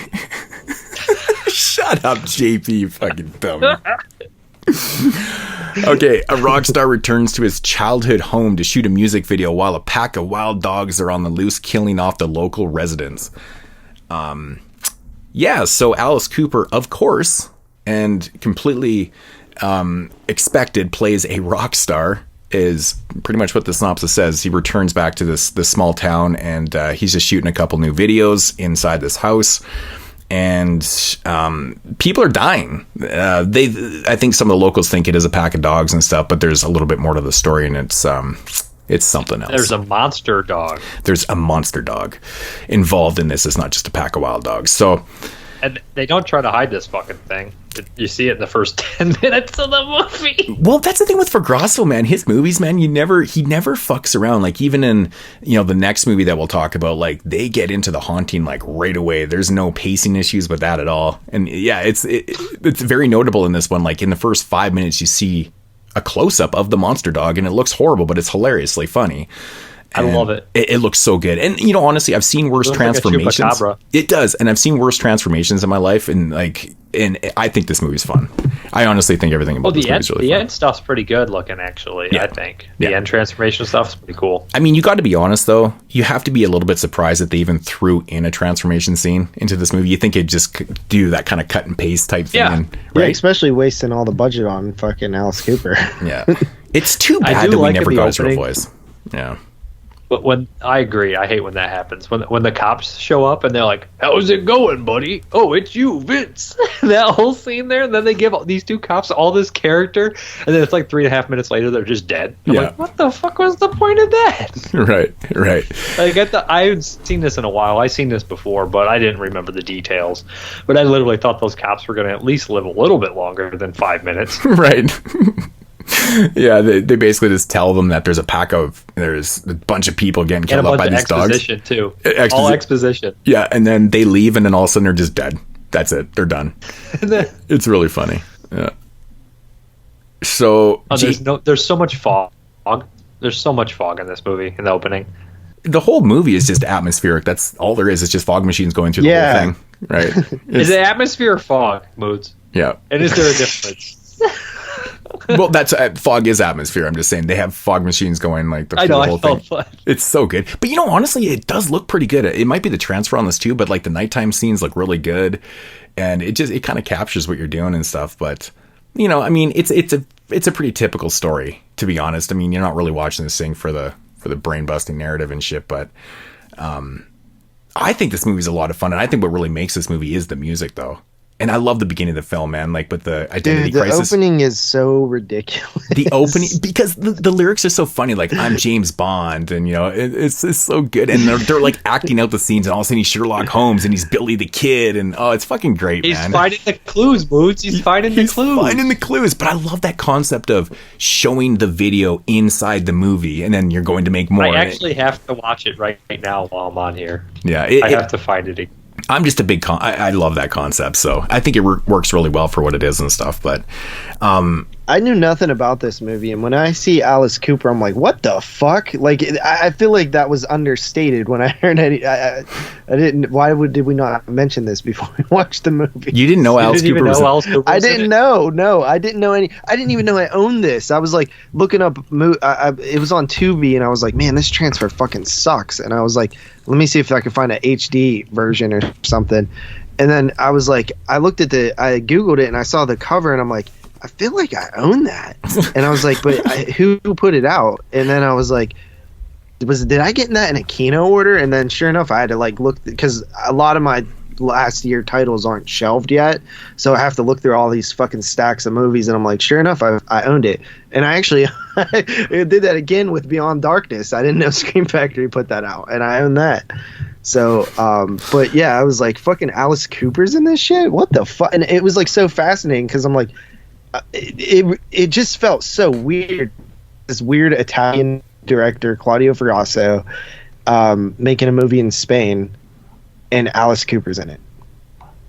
To me, that just seems really weird. Yeah, it does a little bit, man. It kind of made sense though, man, because Alice Cooper was like into this stuff. Like his music was a little bit darker and stuff, like Welcome to My Nightmare. Yeah, he likes horror movies. And he was in Prince of Darkness 1 year later, right? Yeah, and then he goes on to do Prince of Darkness. Yeah, but that's like Carpenter. He does the theme song. Yeah, but they did cast him as a homeless guy instead of the star. Well, he actually did.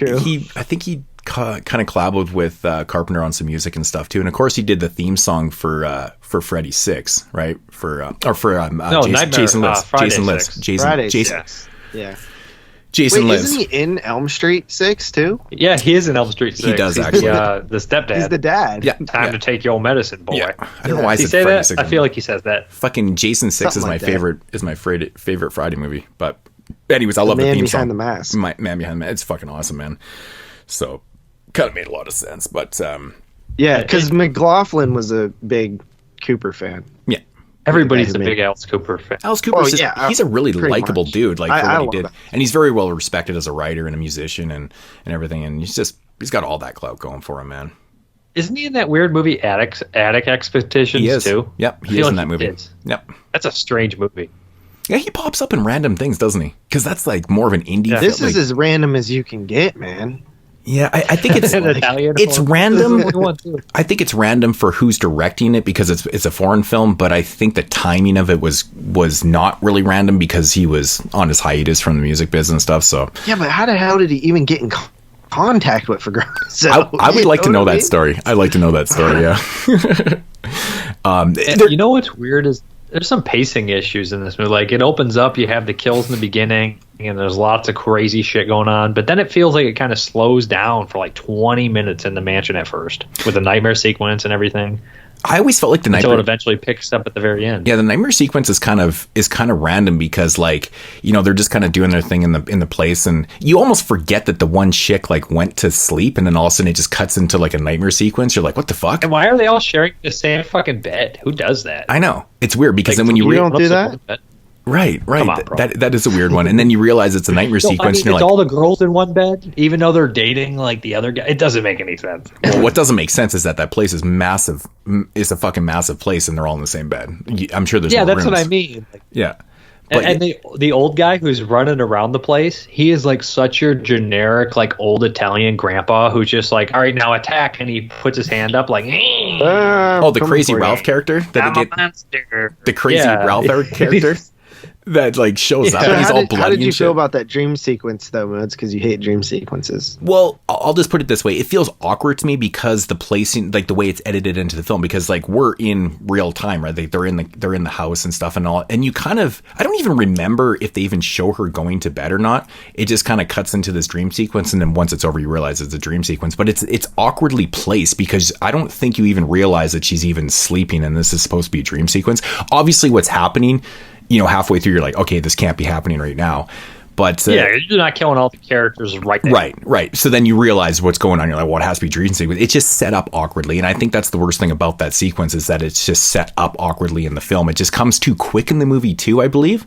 You know, it's like they're sitting down drinking Dr. Pepper and eating chips and shit, and all of a sudden everyone's dying in a dream sequence. You're like, I kept noticing they had one of those big like 8 packs of mini boxes of cereal. Yeah, man. Remember those? Those are the best as you're a little kid. You're like, Ma, can we get these? Like, it's a variety pack, Ma. And the cornflakes never got 8 because it was the only plain cereal. The cornflakes were just fucking. You had 18 boxes of those little cornflakes over the house from all the variety packs. Cornflakes for Dad. Dad likes the cornflakes. Cornflakes. Right. Yeah, that's honestly, I like the dream sequence, like what's happening in it. It's just awkwardly placed in the movie, and then it's just kind of, it's almost jarring. Put $1 in the jar, but it's a little bit jarring. I just fucking hate. They just dream sequences always just feel like a waste of time, especially when like all you're doing is telling us about a werewolf. Well, it's like, come on. Yeah, I mean, a premonition. It was a premonition. I know, but it just feels like it's like. What it is sequences. Go ahead. What it is, it's not only a premonition, but it's supposed to swage you towards who or what Alice Cooper may or may not be. It's literally pushing you towards me like, oh, this is what he is, you know, kind of thing and stuff. And I'm just like, Okay. Yeah, but I then mean, they talk about it in the fucking next scene too anyway. But it just becomes too obvious. The writing's bad because it becomes way too obvious. And then you're like, well, it obviously can't be Alice Cooper because that just seems ridiculous because they pushed you right over the edge on that whole thing. Like the way it's written is ridiculous. But did you notice throughout the movie he gets hairier and hairier on his cheeks? Is that on purpose? Like that, like he has the weird hair on his upper cheeks. And I feel like they get hairier and hairier as the movie goes on, and I just don't know if he didn't shave or like they're trying to be like he's turning into a wolf, even though he's not the wolf. I feel like they're not smart enough for that. But I thought that it was because he wasn't shaving, and I was like, well, they're just going to use this at an advantage. He didn't shave on his upper cheeks though. That's it. I know. That's the only place hair was at. It's weird because if they were actually going for the fact that we're going to trick the audience into thinking that Alice Cooper's the werewolf right now, it's just terrible. Because, like, I mean, come on, man. Like, there is that great part where she's staring at the painting and like lightning strikes, and she sees in the corner of the painting there's a bush and there's a monster dog in the fucking painting. Right. She's like, oh shit! Like it's like a hereditary thing that followed them throughout their family. Yeah. Oh man, this is a goofy fucking movie. It's fun though. It's a lot of fun. You know, it's a goofy scene. Yeah. So after we get a bunch of that, dream sequence, and then it slows down a little bit and things like that. We get the scene where they're shooting the second video or the newer song or whatever. And there's a really awkward scene where the dude gets killed and thrown through the window from the top. I guess the top part of the house. The way that the thing caretaker who doesn't have any fucking lines. Right. It's just, it's, I don't know if you guys noticed the way it's edited, but it's edited so fucking bizarre. It's just like almost comically edited and shit. It's very Italian and it just comes off being very awkward the way they did the scene and stuff. But I don't know. I just think that whole thing is bizarre. And then like the way the film progresses after that scene, like everything kind of goes batshit. The one chick freaks out from the body being dead in the house, and she goes off into the field. And then Alice Cooper's character, he goes out to find her, and that's when these fucking hillbilly guys show up, wanting to, or they basically take over the house and stuff like that. And one with a clear bald cap, so you know what's going to happen to him. Right. I mean, the guy shows up like, "Hey, we're the 4 stuntmen you ordered. We're ready to get killed now." Right. You could tell a stuntman from a mile away in these movies. They always have like maybe one. I'd be like, "That guy's a stunt guy. He's getting fucked up." Right. But I don't know, man. Wait, what were those guys there for? Those guys were there to kill Alice Cooper because they think that he's the werewolf. Basically, what the backstory is in the film is that those were the dudes that had killed his father, who was cursed by lycanthropy. So they figured that they fucked up because Alice Cooper's character was a child when his father was killed. They figured that they fucked up and that he would have to be cursed also. So that's why they were there. So that's why they took over the house. The only reason I asked that, I feel like an idiot because that's what I thought. But I was reading the Wikipedia page and I thought it said the 4 con men entered the house or whatever, but it says the 4 armed men conned their way into the house. So at first I was like, wait, con men? Are they like there to rob them or something? They were there to sell them insurance. Yeah, no. Right, yeah. Have you... We noticed that you haven't extended your warranty. Yeah, no shit. Yeah, Can I look at your meter in the basement? We don't have a fucking meter. Get lost. Yeah. Or I blow your head off. It's that whole typical story, man. They got to show up there because, they didn't finish the job. Because Alice Cooper is supposed to be... people were getting killed before he was fucking there. I know. The whole narrative actually... And I was just actually going to say that because the whole narrative actually... stupid now I think about it. It doesn't even make any sense whatsoever. Thank you for bringing that up because I was just going to say that. And you know what else doesn't make sense? At the very end, the girl's like, "You're the werewolf." It's like he turned into a werewolf in 2 minutes, turned back to himself, and didn't rip any of his clothes, lady. Right. She was losing her mind, but still, you're just like, do some logic here. Yeah, but it could be like a Wolfman werewolf, right? Wolfman had torn clothes too. Mm-hmm. What's that? Clothes were torn. Hey, we saw Monster Squad. The only reason he was wearing pants is so he wouldn't see his wolf dork. Right. That's true. They do it so poorly too. They're like, when all these people are dying and she tries to confront, you're like, yeah, you're the werewolf and stuff. And then monster dog. Does she say monster dog? It would be better. You're the monster dog. Well, I think that they lean towards the. I know you're the monster dog. I know it. Dude, they should have just dropped any lycanthrope and werewolf references and only said monster dog and talk about it as if like monster dog was like this long-lasting mythological creature that everybody knows about. You never heard the monster dog? He was the monster dog because he was more the dog whisperer, really. Because all the dogs become calm around him and shit. Like, you're the fucking monster dog. You got to be. Why are they so calm around you? And you're never around when people die. And I love that they weren't all German shepherds. They threw in like a couple fucking other dogs. Like, that one's different breeds. They got like a greyhound in there and shit. They should have had like a little beagle in there or something. Like a little Yorkie, a little fucking Yorkie. No, because those dogs can be mean and vicious, but beagles are fucking just the dopey looking. Right. Like my border collie, man, she can be fucking nasty too, man. Yeah, she got a little attitude on her. Though, so. Yeah. But yeah, like the whole third act in this movie is like completely ridiculous when she keeps like confronting him, like, you're the werewolf and shit, and I'm like, oh my god, this is ridiculous. No, she says you're the monster. You're the monster dog and stuff because you're never around. When he's clearly just like around, and oh man, it's funny. He looks completely like he hasn't even broke a sweat, even though he just killed 4 people. That one dude gets killed, I swear, for like an hour. That monster dog is scraping this dude up for like 30 minutes. They're trying to pull him off, and it's just like to no avail. They're just scraping him. You know what scene's actually awkward? So when they finally leave the house to get into the car and stuff, and then they go to start it up and shit, and then all of a sudden that one chick is in the backseat dead with the fucking werewolf. And then, obviously, like, you're thinking to yourself, like, how the fuck did they get out there? Like, no one noticed that? Moodz, you mean monster dog. Right? It's like so awkwardly placed. Like they just left and went straight out. And like, how the fuck did they beat?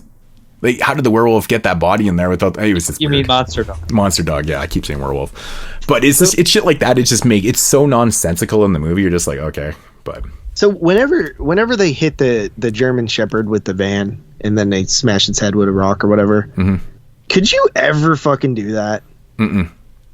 Not a German Shepherd. I would need a gun to put it on. Right, like that's why I think carrying guns good too, because like I hit a cat once and I didn't have anything to kill it if it was dying, and I just felt so horrible. But like I don't want to see something suffering, but I can't kill something with a rock, bro. Right. Like I just could never, because you see that in movies all the time, and they like kill it with like. Didn't they do that? You can't just step on a German Shepherd's head. Most animals, you can step on your head real quick and so you can't. You'd be stomping that head for like 5 minutes. That's dog heads are hard. My buddy was actually just telling me. I didn't know this, but I guess we were camping with them that weekend, and I guess on the way home, because I hadn't talked to him in like a month after we spent that weekend together and shit, and so I was over to his place a couple weeks ago watching the fights, and he was telling me, he's like, oh dude, man, I didn't tell you, but like on the way back from Pitka, we fucking hit a deer. And I was like, oh shit, really? And he's like, yeah, it was fucked up, man. It just came out and it kind of clipped the head a little bit, and of course the deer was still alive on the road, right? So he had to go into his fucking trailer, grab his fucking buck knife, and he like fucking held this deer and like cut its throat and shit and just watched it bleed out. He said it took forever, and he was just traumatized by it because he's never killed an animal like that before, and he's like, I had to do it, and he was like, it's fucked brutal, up, dude. He said it was. If there's one reason to have like handguns or something with you, it's that. Right. Because like I don't think I could slit a deer's throat. I mean, I feel like that would be easier than a rock. Like rock, there's just something brutality about rock. It is, like, man, because you're it seems very personal too. Well, if you do that, so does a knife. So does a knife. Well, the jugular. Yeah, but man. I feel like there's more something like humane about the knife. Not humane, but like history, like like Native Americans. It's like hunting, like I don't know. Throat. You ain't hunting. He said it was very calm. Historic about barbarian. The barbarians use rocks all the time. He said, but in our culture, he said Native American. I mean, but we know the culture from the history. No, we don't. We do because we actually learn about ours up here. Yeah, there's this area has a lot. Like some of my friends' great grandparents were Native American. Everybody in America is part Native American. I am. I'm not. You suck. Yeah, he said it was really odd, man. Like he pulled out, like he said it was moving around a little bit on the ground, and then when he grabbed the deer, I don't know if it was a boy or girl or whatever, but he like when he slit the throat, he said it got really calm. And like it took a while. He was still breathing for like ever. It wasn't like thrashing around, and like it wasn't a big scene and shit. It just took a while, and then it just kind of like faded away. He said it was fucking sad, man. He was like, that's so crazy. Like, you would expect, could like, the way the definitely do movies that. are, like, if you slash someone's throat, it's going to fucking fight it and it's going to go all chicken on you, right? But it didn't. He said it was like the polar opposite of what he thought was going to happen. And I was like, holy shit, crazy. A deer would be easier than a dog. I would hate doing a dog or a cat really bad. Any domesticated like pet is not gonna be fun. Well, of course. I wouldn't be happy about any of it though. I've hit birds before and I felt like shit. They just fly right in front of your car. No, that's called that. No, I've hit birds and I'm just like survival of the fittest. Man, natural selection. I hit a cub fucking bear one time with my motorhome. That's pretty sad. Yeah. You killed it? We actually don't know because it was fucked up because like we couldn't actually pull over, like we were on this really narrow road and shit like that. I wouldn't pull over either. There's gonna be a fucking angry ass mama bear mowing you down, mauling you. Well, the weird thing is, did you see it in the back or no? I did. The weird thing was I didn't actually hit it with the front of my motorhome. I actually saw it trying to cross the road and it actually ran into the side of my motorhome and hit the side and then kind of got ran over by the back tire a little bit, but we're also thinking it might have just been stunned and actually got up and ran away because it wasn't there when we came back, right? So I'm like, I did that with a fox. A fox ran into my car and I saw it laying on the road and I went and turned around and came back and it was gone. I was like, hopefully that thing lived. Yeah, I hit a fox in my car one time years ago and the same thing happened. I looked behind in my rear view and it wasn't moving. I was like, oh, fuck. And again, I was just coming out of a merge and I couldn't pull over. There was no way to go. I was on a bridge. And I looked back and I actually saw it get up and run away. I was like, holy shit, crazy. I hit a goose once. That didn't get us. A goose? I swear it was right in the middle of the road. I gave this guy a ride home from work, and he was like, go this way. And he had like a real raspy voice. So we went this back way, and it was real foggy and stuff, and I was going down, and it was dark because it was second shift, and just right in front of me, all of a sudden, there was this goose just staring in the middle of the fucking road, staring right at me in the headlights, and it was like, pop! I hit it. I was going like 45, and the dude was like, there was a pause. He was like, was that a goose? I was like, yeah. I was like, you think we should go back? He's like, there's no way that thing's alive. I mean, its head was like into the grill. Right. Yikes. Yeah. I mean, I didn't see it. It was right in front of me before I couldn't hit my brakes. It was like there. You know what I mean? Mm-hmm. I may have hit a monster dog before, but I'm not sure. Did it get up? Yeah, it was gone. Well, speaking of monster dog, man, Identity Crisis. I feel like this movie probably could have used some more of that because I actually, again, liked the look of the monster dog in the film. They don't really they show it really more early. Monster dog, I agree. They showed it right at the beginning of the movie and then kind of at the end, more or less. That's really what you get in this. But it could have used it a little bit more. It really could have actually. It's darker than you expect too. The ending's pretty dark. Yeah, I mean, I could not remember the damn name of this movie to save my life. I kept typing in devil dog, demon dog. I could not remember. There is a devil dog already. I know, and there's a demon dog too. What's demon dog? It's got to be new, isn't it? I don't know. The demon dog. Right. Yeah, I mean, this one definitely is a mystery because it's kind of obvious like who the actual monster dog is before Alice Cooper gets bit, but I don't know, man. It's definitely a fun movie. It's not a great movie narrative wise, but surprisingly, it is shot pretty well. It looks really good. It has good atmosphere and it looks good on the screen. Narrative wise, it's a little sloppy, a little messy. I don't feel like they had like a great story here, and it's kind of simple as well. It's very Italian. I would have liked just some more. If we're gonna call it Monster Dog, like let's just do a little more Monster Dog.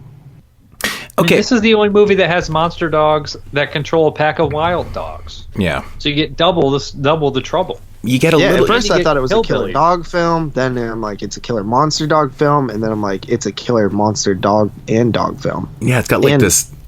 It's got this, monster dog appeal to it, and then it's got like this supernatural type of like what do you call it when you mind tricks? It's almost like mind tricks. Going into like a fucking haunted house thing by the atmosphere of the house and shit. Right. Yeah, I don't think I've actually ever seen like a monster dog / werewolf film where werewolves could control packs of dogs and shit. It's kind of interesting. Dracula usually controls the wolves, right? But not the actual werewolf. Has the ability to control other animals. He's not a werewolf, Moodz. He's a monster dog. Right. Yeah, there's a big difference. He's pretty much a fucking werewolf, man. Stupid. I mean, we should do top 10. We should do top 10 monster dog movies. And they actually do it. They actually even say it in dialogue too, man. Actually, there is one part in this movie that's actually kind of cool when they're talking about like how it's really windy out and the wind is blowing away the fog, which is exposing the moon, and then that's when all the bad shit happens and stuff. And I was like, it exposes the monster dog. It exposes because once you can see the moon, that's when all the bad shit happens, because the moon gives the monster dog more power. Right. And just the way it's told, and I was like, it's actually kind of cool. I mean, it keeps you interested anyways, but you're like, okay, whatever. But yeah, it's okay. The one part in this movie that always confuses me a little bit, and I'd like to hear your guys' opinion on it, because I always laugh when it happens too. And it's towards the end, they're still in the house, and it's when Alice Cooper's character Vince is standing in the house there, and all the dogs are calm, and he's got the girl there and stuff, and then they leave, and the camera pans into him, and he breaks the fourth wall and looks at the camera. I don't remember that at all. What the fuck? What is with that? Okay, you guys don't remember it. I've always wondered. I've always wondered why they put that into the film, because it doesn't really make a lot of sense. This movie isn't a fourth wall breaking type. Well, they movie. wanted this to be a franchise, kind of like Smokey and the Bandit. When he looks at the camera, they were like, let's do that." But it's so like, I can do this. Maybe it was a mistake. It's so purposely set up, but it's so nonsensical. Well, then maybe it was because he looks at the camera when he's doing his music videos. No, they make an actual point of panning in, and it's slowly. No, it's on totally purpose, but it's so Italian nonsensical. Oh, he does that a lot. He does that like stop on a face and pan in so much in Night Killer.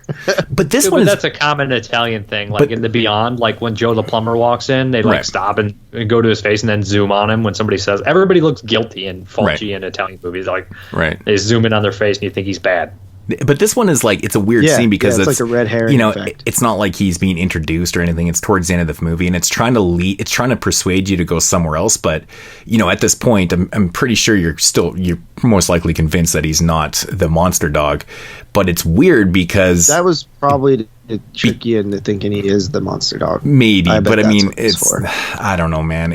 But it still doesn't make sense to break the fourth wall. It's not that type of movie to really break the fourth wall, but it's an awkward moment. Does looking at the camera automatically break the fourth wall? He smirks.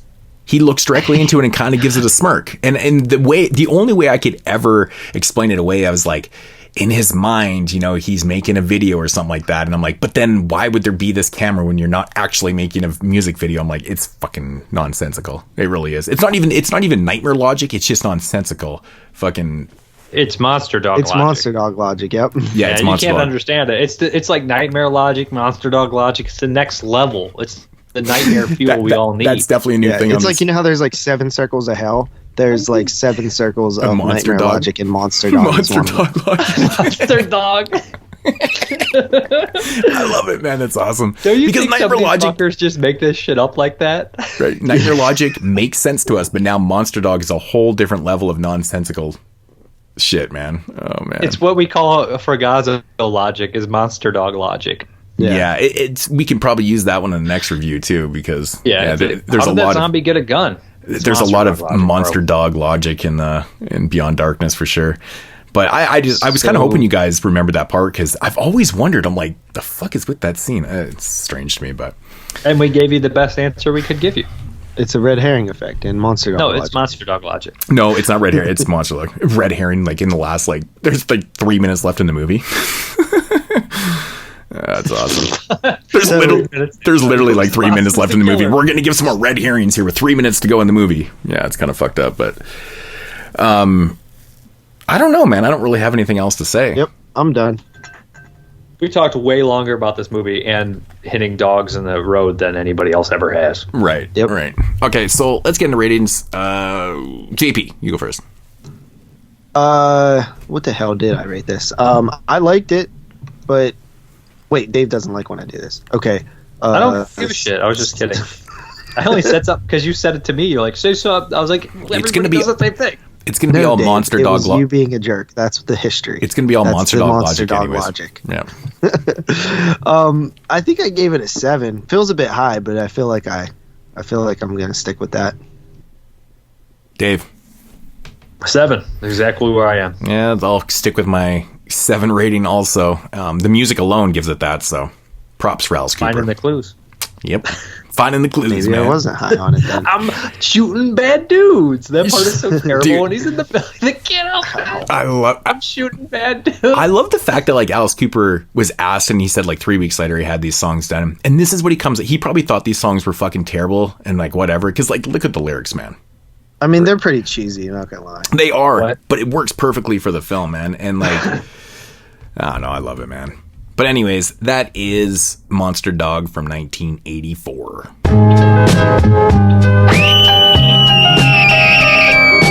22 shots. And now, things are really getting hairy. All right, getting into the second film here. And this one is from the 90s. We're into the 90s Is this already. the one you picked? Or did you pick Monster Dog? I picked Monster Dog. This is Dave's pick. Yeah, this is the only one I haven't seen.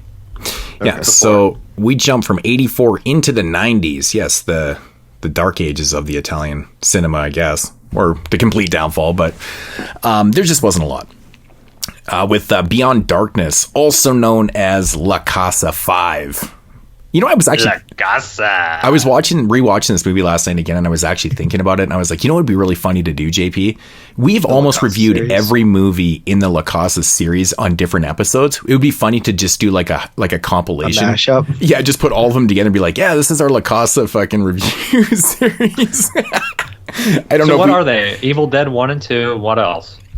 Ghost House, Witchery, This Is 5, and then House and House 2. No, House 2 and 3. Oh, yeah, you're right. House 2 and 3. House 1 wasn't good enough to be in the La Casa series. Yeah. It's random choices in there. There really is some random choices, but House 3, dude. House 3 sucks, man. It's also known as the horror show for people that know it as It's the not horror show. that bad. I actually really don't like that movie, man. I'd rather watch I don't Shocker any blame day. you, but I don't think it's that bad. Yeah, I just don't like it. You're right. It's not a bad movie. I just don't like it for some No, it's reason. probably a bad movie. I just don't hate it. It probably is. I think the don't only thing care. good You know about it what I is mean? Lance Hendrickson's in that movie, isn't he? I think he's... Oh, Brian James is great in it. Yeah. He does the same fucking thing he does in Crime Wave. He's like, Right. All right, so this movie Beyond Darkness from 1990 is starring David Brandon, which I always remember from Delirium, from Lamberto's Bava's Delirium, and he was also Stage Fright. And Stage Fright. Yeah, I think he's the bad guy in Delirium, isn't he? He's the killer in that one, I think. I never saw Delirium. Yeah, I think he is. I you know, too many movies. I've seen Stage- I just remember his face from the movie. He has one of those faces where if I was ever to cast, like, he has the bad guy face. Oddly enough, he's playing a priest in this, which I guess is kind of the same thing. All right. Fuck priest. Getting into a quick little synopsis. A minister and his wife move into a haunted house. And that's it. That's all they wrote here. What's the longer one? Oh, it's the same one. Nice. This movie has so much going on. Like, I don't think that's an accurate description. This movie can be categorized, and you know, it would be nice to even, I guess you could throw a little bit of nightmare logic in there, monster dog logic in there, but like honestly, a lot of the shit that's happening in this movie is kind of just straight up nonsensical, and it's very much like Claudio Fragasso in general, because if you look at a lot of the movies that he wrote and stuff, he always has weird shit in his movies that completely doesn't make sense. And I always feel like we need to talk about the connection between the opening scene in this movie. Basically starts out with David Brandon's character. He plays a priest, and he's doing the last rites for a serial killer that's about to get executed by the state. And she confesses to him that, you know, she was proud of killing all these children and stuff, and she devoured all their souls, and all the kids' souls are inside her body. And when they execute Freddy her, Krueger, right? yeah, so pretty much she's Freddy. It's and We'll see that again. yeah, exactly, right. And you know, she's about to get executed and stuff, and then she's very proud of this because she's going to be taking these souls back to hell, or she's proud that she's being executed. She's like, hey, basically do me a favor kind of thing. So ultimately she gets executed, and then we jump into the main story, which is this father and his family move into this haunted house, which is actually, but then we see all the children. Oh, like, yeah. I guess you get a glimpse of father. See, and that's where the story is like so bizarre. Is like she gets executed, and all of a sudden Father George is basically being haunted by her And then we get this very odd, like it's almost like Freddy 2 scene where these kids are on the bus and stuff like that. And actually the opening scene of this movie even feels like that nightmare logic of like Freddy 2 also. And I've always said that the beginning of this movie feels like Freddy 2.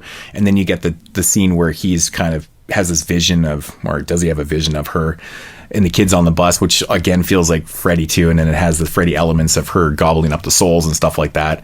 And it's funny too because he's a normal person, and then once the shit happens with her being executed, all of a sudden he's like this alcoholic. He's like drinking on the streets, and he's all like fucking totally torn up about it and stuff. Stumbling around, just yeah, fucking New Orleans. Is this New Orleans? This one takes place in New Orleans, right? Probably, yeah. And so anyways, this priest and this family move into this house, which not by chance, is actually built on the massive grave site of 20 witches that were burned to the stake by the Catholic Church back in 20 back in the days when, you know, the church used to just go ahead and execute everybody for witchery because everybody apparently was actually a witch. But in this movie they actually even tell you that some of the women that were burnt at the stake were actually burnt innocently. And so basically the short and long of this guy being there with his family, he was kind of sent there purposely by the church to which makes no fucking sense. Kind of right the wrongs. Basically, it turns into a good versus evil type story, but he was there for a purpose, sent there by the head of the church to kind of right the church's wrongs, you know? The thing that doesn't make sense about that is they don't tell him. They're just like, all of a sudden he gets haunted, and then they're like, oh yeah, by the way, we sent you here on purpose. Absolutely. And that old priest is such a coward. Absolutely. They go ask him for help, and he's like, I'm old. It's like, you should go then, because if you die, no one cares. You're old. You've already lived your life. Go help old man and die. It's almost like the priest knew that, like, if I send this family there, they're going to be haunted and stuff like that. Like it's totally not working out like that. But he didn't want to deal with it. Right. This movie reminds me of The Visitors too, from 1988. The one where they move into that house and it's fucking all haunted and weird and shit. There's something in the attic. Right. I mean, every haunted house movie is the same movie, right? But it's just Poltergeist too. Yeah, it's Poltergeist. It's definitely a Poltergeist Exorcist ripoff type thing. Amityville. It's got all those type of elements, it's got even the Freddy elements. It's got so many things in here and stuff. But you got to give Claudio Fragasso credit for like not having slow pacing and building up these characters and stuff. Like they're not even fully unpacked, and there's already hauntings happening with the little girl. Like it happens so quick in this movie, it's ridiculous. You're just like, what the fuck is happening? All this light's coming through the walls, and the kids like staring and like, what's going on and it's shit. It's all goopy too. Yeah, you know how it does the Nightmare on Elm Street thing where you do the latex push against the wall. Yeah. It's just so quickly progressed, and you're just like, holy shit! Like there's no time to even literally unpack. Right? It's this. You know how there's always that like cliche where people, when they talk about haunted house movies, where they're like, why don't the people fucking leave the house? These are the movies they're talking about. Mm-hmm. Because it's like the first night they're there, like so much shit happens, and then they just don't do anything. I think the father actually even says at one point that they probably should leave, but then I think that's around the point when David and Brennan's character, like Father George, shows up and stuff. I think it's after that. I don't even really understand how the fucking woman who was put to death has any connection to the house. Was she one of the people killed? The 20 people killed? She couldn't have been. She was executed in the fucking prison. You're talking about the woman in the prison. Yeah. The only way I can even see how it's related is the fact that she was connected to Father George by the confession. And when Father George shows up at the house, I'm assuming that she comes there and, you know, because she's in hell, and apparently the gate, there is a gateway to hell in that house and stuff. So she was already in hell after being executed, and then she came through hell and came through that door, and she was already kind of haunting Father George and stuff like that. It's the only way I can kind of explain it. Pure nonsense. How would the fucking priest know that? Exactly. It's all nonsensical. That's what I was saying off the top of this review. Sent him there.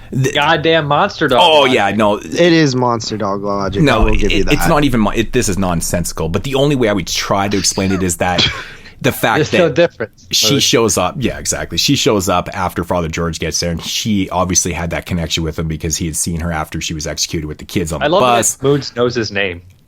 Yeah. I just remember because it's like, it seems like every father's name is Father George or Father Peter or something like that. It's like Father John. They always have the same names. It's hilarious, but that's the only way I can explain it. There's a George, Peter, and John in this movie too. But the short and long of that whole narrative part is that there is no direct connection between the serial killer and the 20 witches that were burnt by the church. Unless she's like a 300 years. reincarnate of one of them or She's some not, shit. though. She's not. She's herself.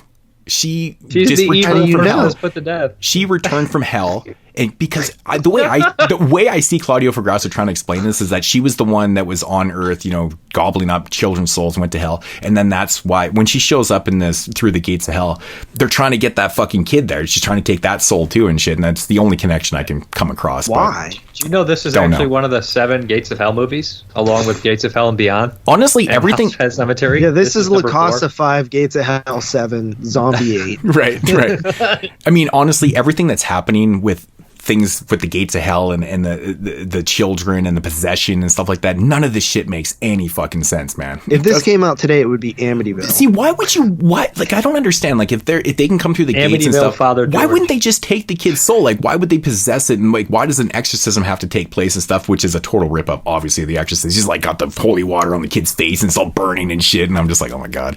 But like all that guy in this movie has no character, right? Yeah. He's a shell. Yeah. I'm not talking about David Brandon, but Father George, the main guy, he's obsolete. Has no passion in his eyes. I think Peter's the main guy. Father Peter. Father George is David Brandon's character. He knows both their names. I've seen this movie 3 times this year, and like, I don't know why I keep watching it because I'm totally drawn to this nonsensical monster dog logic in these movies, and it drives me fucking nuts, man. Like, and we talk about the fact that the girl's name is Carol. Carol Ann. Oh, right. Carol Ann, I'm like, come on. Right. You ain't even trying now. All done purpose. It's all done purposely. Yeah. Yeah, this is a combination of like 6 different movies just mashed into one. It really is. And it still doesn't make any fucking sense. The story is literally so much monster dog logic that you can't make sense of it. But I will say this. No. It actually is kind of scary. Like I thought that the way that they do like the black things and behind the walls and stuff like that was actually really good. And it's like stupid kind of, but it's like whenever that shit's going down, you're like, holy shit, this is crazy. No, it is true, man. It's got really good atmosphere and it's got creepy moments and shit, man. And it never lets up, does it? It really doesn't let up. No, it's entertaining as hell. It like for a 92-minute movie, which is pretty normal. It is a lot of just pure entertainment. Like, it never really falters itself. And like a lot of people complain, well, there's no character development. You need character development in a fucking movie that's like mashed up between Freddy, Poltergeist, fucking Amityville, and all these Exorcists and shit. You don't need any of that shit, man. We don't want their character. You need atmosphere. They suck. You need atmosphere, monster dog logic, and just a bunch of fucking just crazy shit going on. And that's all I'll say because it's just a bunch of crazy shit, really. Right? So I feel like the little boy has some really silly dialogue, but I can't remember any of it. I remember watching it and laughing at it. Like, it was so stupid. Oh, dude, everything the kid says is ridiculous. You know what I like? The fucking Black Swan part. This every time. Okay, like I said, I've seen this movie like 3 times this year. And there's all that shit there. They're like, well, I thought it was supposed to be a white swan. I don't like black swans, and actually, biblically, they're actually black swans, and blah blah blah. And I'm like, oh my god, seriously. But like when I saw the swan, the first thing I thought it was Billy Madison. Hey, swan! He starts screaming at the swan and shit. I'm just like, oh my god. Remember when he gets the nudie magazine day, and there's one that's like women over 80? Yeah. And he's like, swan. Let's just review Billy Madison. Right. How about the clock radio or the radio or whatever attacking them? Like first he turns it off and it comes back on, then he unplugs it and then it starts like going at him. It's so stupid. Yeah, the fly meat cleaver and shit. Like, oh man. That's some Evil Dead shit. That's the La Casa right there. Right there, that's man. The La Casa. Absolutely. That's Absolutely. the La Casa moment. That's where they're like, La Casa! They're watching the movie back and they're like, totally La Casa right here. This movie So always it makes says me... right here you have a movie called Beyond Darkness. La Casa. No, this can't be a La Casa movie, sir. This is not a La Casa movie. None of these movies. La Casa. All right, it's La Casa 5 then.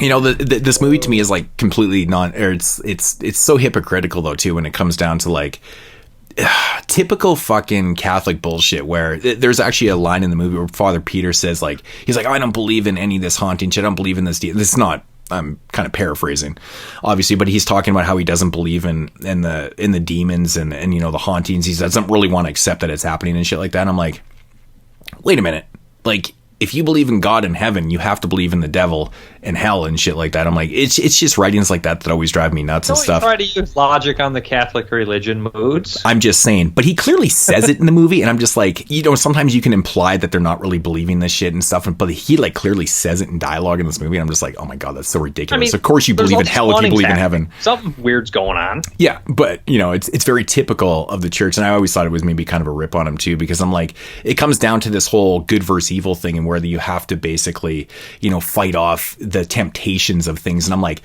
what do you mean? The priests, they rape little boys all the time in real life. They never fucking fought off any temptations for that shit. So again, it's just moving every priest into like a couple of. I'm telling you, man, they didn't beat off the temptations in real life. So I mean, I don't know how the fuck they did it in this one, because it seemed pretty damn tempting, man. It seemed pretty tempting. But you say, what was tempting? No, to turn over to the devil at the end. I don't know if you were talking about that, Moodz. Yeah. He was close. Yeah, that monster dog logic is affecting your brain. No, listen, there's literally a part where the fucking old priest is like, he's like, fight the temptation, and he almost turned over. Does that old man die from he like falls down? Does he have like a heart attack or something? I think so. Yeah, I think that's what he does. But I remember. But it always makes me laugh when they're like, fight the temptation. I'm like, no priest has ever fought the temptation. They just do what the fuck they want to do, because they'll just cover it up after. That guy wouldn't even leave his goddamn church because he was such a baby. He was like, no, I'm too old. It would have made more sense if he was all crippled and shit, but this guy was just a lazy piece of shit. He just didn't want to have to go and deal. He just didn't want to have to go and deal with all that bullshit. And like, and you're Grandpa Joe Jr. over here. You're like completely right. Who the fuck sends this guy to go fix the church's problems and not even tell him about what's going on and shit? He's like, well, you know what? I'm pretty damn sure if he gets there, they're just going to start. A haunting's going to start, and then he's going to have to fix everything. It's like, if they would have called him up and invited him to a fucking candy factory, he would have been there. What I'm saying, man, there's a lot of damn fiction in this movie. Too much fiction, considering they're trying to keep it real with the Catholic Church. Pretty realistic, honestly. It's all monster dog logic in reality, right? Yeah, it's all Swahili to me. Oh man. But I will say, man, the chick that plays the child killer and shit, when she comes back, like, fuck, she looks pretty good. Yeah, it's good, man. She looks creepy as shit, man. She's creepy. She's effective. She's the best part of the movie, probably. And David Brandon's pretty decent too. Yeah, I think that she came back as like, it's kind of weird though, because the house is built on a massive grave of witches and stuff, but she kind of comes back as a witch, like a witch look. It's weird. I don't know. I don't really understand that whole thing. I guess when she got sent to hell, she came through as a witch. I don't fucking know. I have no idea. Monster dog logic, because she came back looking like a fucking totally different person, like a witch. It's just strange, but I will say though, entertaining from top to bottom. That's what counts in this. Yeah, I agree. I think this one is definitely a title that is a fun one to like just throw on with other people. I mean, I know that's people say that a lot, but how often do you do it? I know Moodz probably does it more than me, but like if I would have played this in front of my friends, we probably would have had a laugh and a half with this one. Yeah, dude, it's a perfect beer drinking movie, and it's something you don't have to pay attention. I mean, even if you are fully invested in this, you're 100% watching the narrative, it still doesn't make sense. So you don't actually have to watch this movie with your friends. You can just have it on and still have as much fun with it that way as if you were watching it, trying to take in everything and review it. All I know the same way. This movie inspired me for next year's Italian horror director. Who are you picking? I'm picking Fabrizio Laurenti. What did he do? I know the name. La Casa 4. Witchery? Crawlers. No, we're not doing Crawlers. Oh, Contamination 7? Motherfucker. Contamination The Room Next Door. 3 titles. There you go. What's The Room Next Door? Yeah, what is that 1994 Giallo. Really? Well, let's just watch that now. I'm not watching that twice, so I'm gonna have to. I'm not watching. If I watch it for 94, I am literally not watching it again. I'm just gonna go off. I'm sure you don't have to actually watch it twice. You can probably just review it a year later. Yeah, just re-listen to your review. Just take notes and just use your notes like a year later and be like, Yeah. Or just skip it for 94 and fucking do it on the. Yeah, no, how about it's going to make my top 10? Right. I don't know. I never heard of it, but on Letterboxd it has a couple of positive reviews. I've heard of it actually. Only when I was looking up 94 movies. It has a total of like under. It has about 15 ratings. Can't believe you're making me watch fucking Witchery. Why? I like Witchery. It's David Hasselhoff, man. And Linda Blair. And Linda Blair. You guys ever see that video when he was pissed drunk trying to eat a Wendy's hamburger and he kept falling down and his daughter was filming him? Man, I've been there so many times. Fuck. No, she was trying to get him sober. I genuinely felt bad for him. He wasn't like an asshole when he was drunk. He just was trying to eat this hamburger and it was sad. Yeah. No, I don't know if that's who I'll pick, but I got inspired there. But what, you're not going to pick that hamburger that he was trying to eat? It's a pretty good choice. I could go for a hamburger right now. Did you put cheese on it? Of course. Gotta have cheese on the burger. God, got anything else on this one? I don't think so. I got nothing else. I don't have anything else. I absolutely have nothing else. I tried to explain away the monster dog logic. You remember? You made a fair attempt at it. It doesn't make any sense. Well, I mean, like I said, the two different supernatural occurrences somehow match together because David Brandon and Peter George, fucking Father George and Father Peter had like some sort of brotherhood at the like mission, wherever they fucking were. But then, like, their horrors come together or something like that, and they're never showed at the church together beforehand. Yeah. Well, like I said, Father George's connection with the serial killer, he has that direct connection with her. He's at the house, and the other connection is she went to hell, and this house actually has one of the gates to hell in it. So does it even say that in the movie? I don't even remember that. Yeah, they talk about this being like one of the. It's like a gate to hell or something like that. Hey. Because the church kind of created it. I think they're implying that they created it because of what they did with, basically killing off innocent people. So you're telling me I can make a gate to hell if I just kill like 20 innocent people? Well, they would have to be witches. Got to be actual witches too, though. Yeah. So apparently some of them were guilty, but more were actually innocent, and it just created some madness. It created a gate to hell, man. That's what you do. So when you is kill the ones that people. are like coming back the ones that were witches, or the ones that weren't? We don't know. I'm assuming that they were all bad because why not? If you got killed for no reason, basically, for being innocent, wouldn't you be a little pissed off and want to raise some hell, literally? So, yeah, but I'm going to go after the people that did it to me, not some random fucks living in the house. True. You should be going right after the Catholic Church. Their hands are tied. They can only get at the people in the house. Yeah. Yeah, I mean, the gate only leads into the house. Maybe they can't leave that area. I don't know. This movie didn't think this far ahead. I don't know. That chick was out in the fucking prison. Or wait. She was. I'm not 100% sure that was actually in reality. I think that might have been a fucking vision that he had out in the streets. Now we're throwing more fucking theories on top of this. The only reason why I'm not going to throw monster dog logic on this is because he was kind of cracked out in the street by drinking his Jack Daniels or whatever he was drinking. He might have been just. He was just going up to strangers. First of all, you don't throw monster dog logic on anything. It throws it on itself. Right. Hey, my bad. This is more. I apologize for using monster dog logic in the wrong sense. My bad. The Room Next Door, that movie you're talking about, is AKA The Bitter Chamber, and it's supposedly a remake of Poppy or whatever fucking house with the windows that laughed. You guys like that movie, right? Yeah, I really supposedly like a remake of it. House of Laughing Windows. Yeah, that's a good one. I need a fucking Blu-ray release. Interesting. Why are you looking that up right now? Because I have nothing else to say about Beyond the Darkness. Okay, well, it's your rating. You can go first. 6.5. I laughed, but I don't know what the hell's going on. But it's not boring. I'm at a 7. I'm going to stick with my 7. I gave it a 6, and that's a lot of like the plot is stupid as shit, but it is entertaining. It is. Yeah, it is very entertaining. No downtime. So yeah, that pacing can make or break a movie that's stupid. I agree. All right, so that is going to conclude Beyond Darkness from 1990. Hey, bud, what happened to your clothes? I got molested in the little boy's room. All right, so getting into the third and final review here on episode 217, Claudio Fragasso. Also from 1990, we have Night Killer, also known as, I believe, Texas Chainsaw Massacre 3 or something like that. Accurate. Yeah, so this came out the same year, and they kind of banked on that, as Italian cinema or promoters or whatever always do. It's so ridiculous, because if you actually took this as a legit sequel to Texas Chainsaw, you'd be like, what the fuck? This has nothing to do with anything. So makes even less sense than part 4. It makes less sense than the La Casa series combined.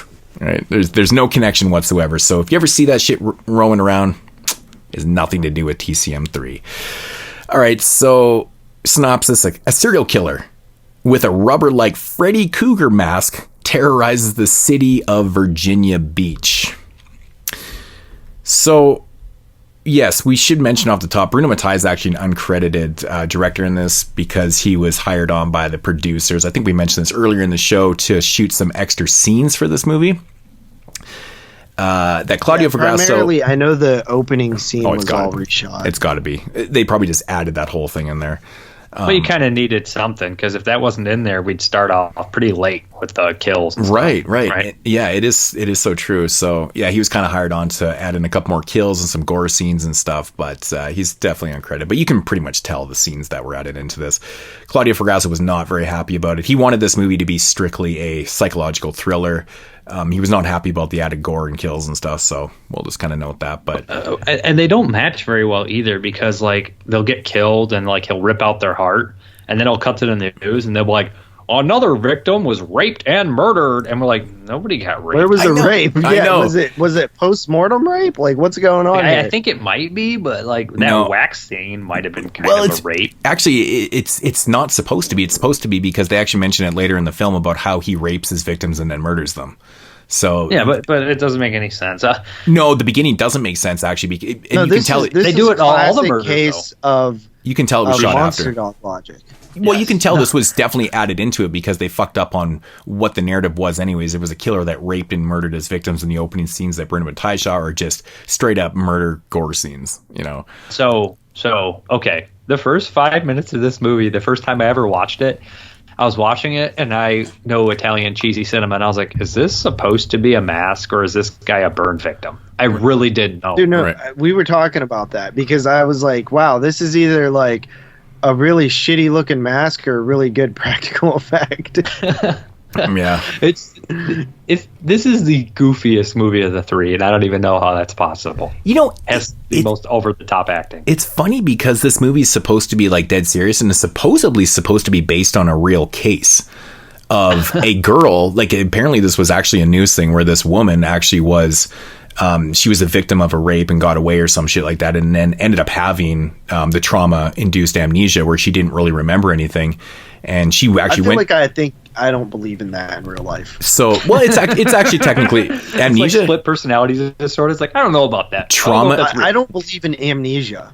Oh, trauma. Non-head injury amnesia. Trauma-induced amnesia actually is a real thing. Yeah, don't believe in it. Well, it's actually a real thing. I don't care. I don't believe in it. Okay, well, I actually know somebody that had it. I don't believe it. I don't buy it. They're fakerson. They're fakertons is what they are. Dude, it's basically just cause when something so traumatic happens to you, you just he understands that. He just doesn't think it's real. Yeah, okay. I don't think it's real. Well, it is. But anyways, this girl that, you know, she went to the nut house or whatever, not the nut house, the hospital and stuff, and got out, and then was actually are we not supposed to say nut house?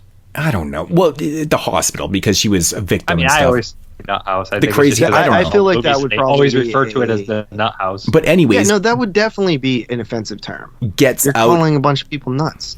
So gets out of the hospital. Well, what do you call it? What do you call it? The psychiatric ward, whatever. So she leaves the hospital and then gets pursued by the same person. It turns out this person starts harassing her more, that had done this, and she had no idea. So anyways, that's kind of the short and long of this case, or of this movie. That's what the premise is supposed to be of it. We call it the Yo-Yo Farm instead. The Yo-Yo Farm. Yo-Yo Farm.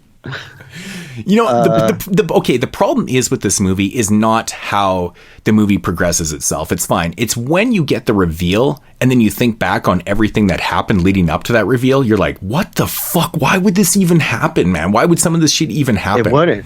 It wouldn't happen because it's so ridiculous. It would. Dude, the bathroom scene?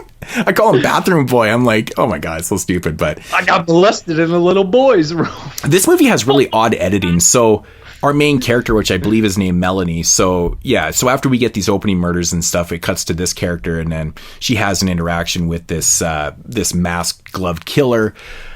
She survives the attack. She gets to the hospital and stuff, and then all of a sudden. Wait, is that the scene where she takes out her boobs and is like, giving herself confidence? Yeah, and then all of a sudden, and then she had, I know that. I mean, like, I even have it in my notes. I'm like, it's pretty awesome that Melanie can't even talk to her mirror without showing her tits.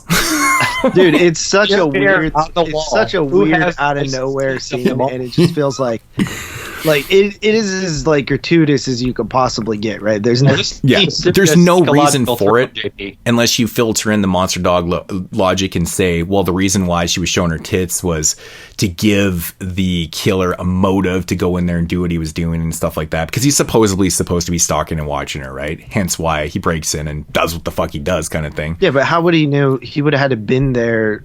Exactly. It doesn't make any sense. Well, unless you're Peeping Tom, right? Peeping Tom sit around and wait for something to happen too, right? It's not always just by chance. But it's she's naked too. Yeah.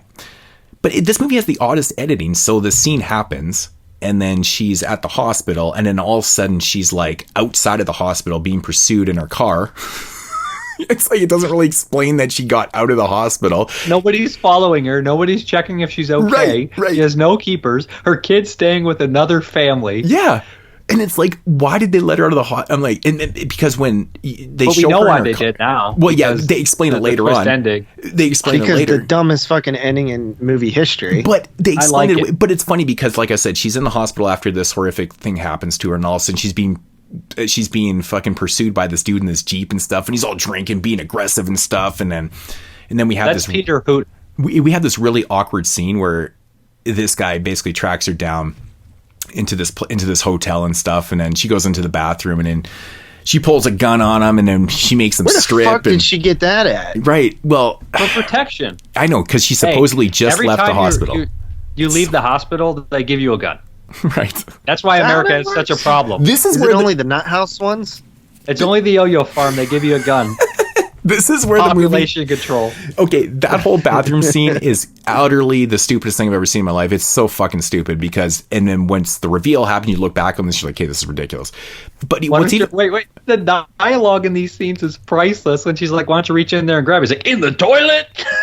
No, the dialogue gets better in the hotel room, but. So anyways, this is where the narrative really takes a fucking total shit turn because it really doesn't make any sense to what they're trying to explain later on and stuff. So ultimately, after the scene happens in the hotel, she makes her way down to the beach. We cut to her on the beach, and now she's trying to commit suicide. She's got a bunch of pills, she's got a fucking bottle, and she's got a gun and stuff, and she's trying to ride the pistol. I know. She's got a fucking gun, and she's trying to kill herself with pills. Yeah. So anyways, he finds her at the beach somehow.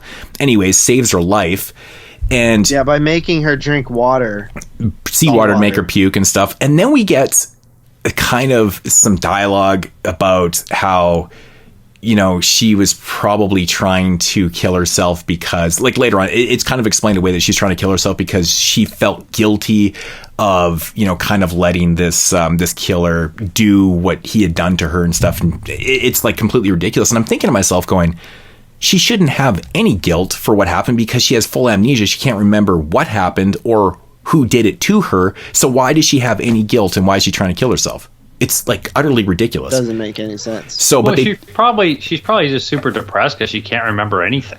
Yeah, but the problem is they try to explain it away at the end that it was because of the guilt that she had. The guilt was deeply embedded in her mind. Right. Her psyche. Moodz, you don't understand the art behind it. Yeah, it's genius.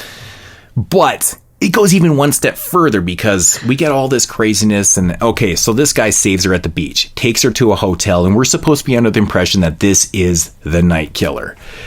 And one of the greatest scenes, man, she's in the hotel room and he walks in and he's like, fried chicken and French fries. So terrible.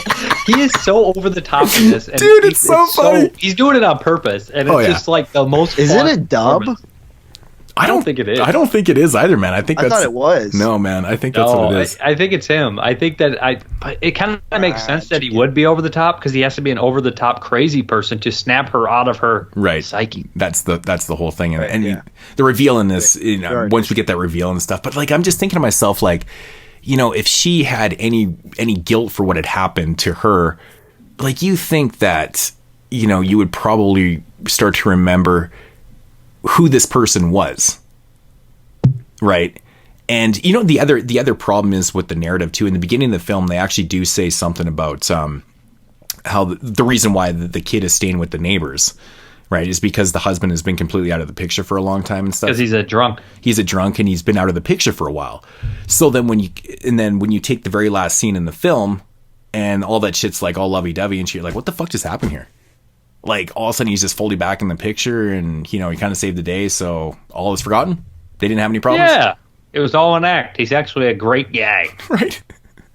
But why was he acting all weird against the hotel clerk when he was like, I got molested in the little boys' room? Oh my God. I got to give it up to Claudio Fragasso for trying to explain, the actual psychologist and the idea that they had to get her to snap out of her amnesia and remember who the fuck did all this stuff. And the whole plot and scheme that they have here. I've actually heard of this happening, like not this exact scenario, but people kind of setting up scenarios where, it'll possibly kind of like snap you out of it. And, you almost have to create the situation that you were once put in to almost remember what had happened in the previous situation.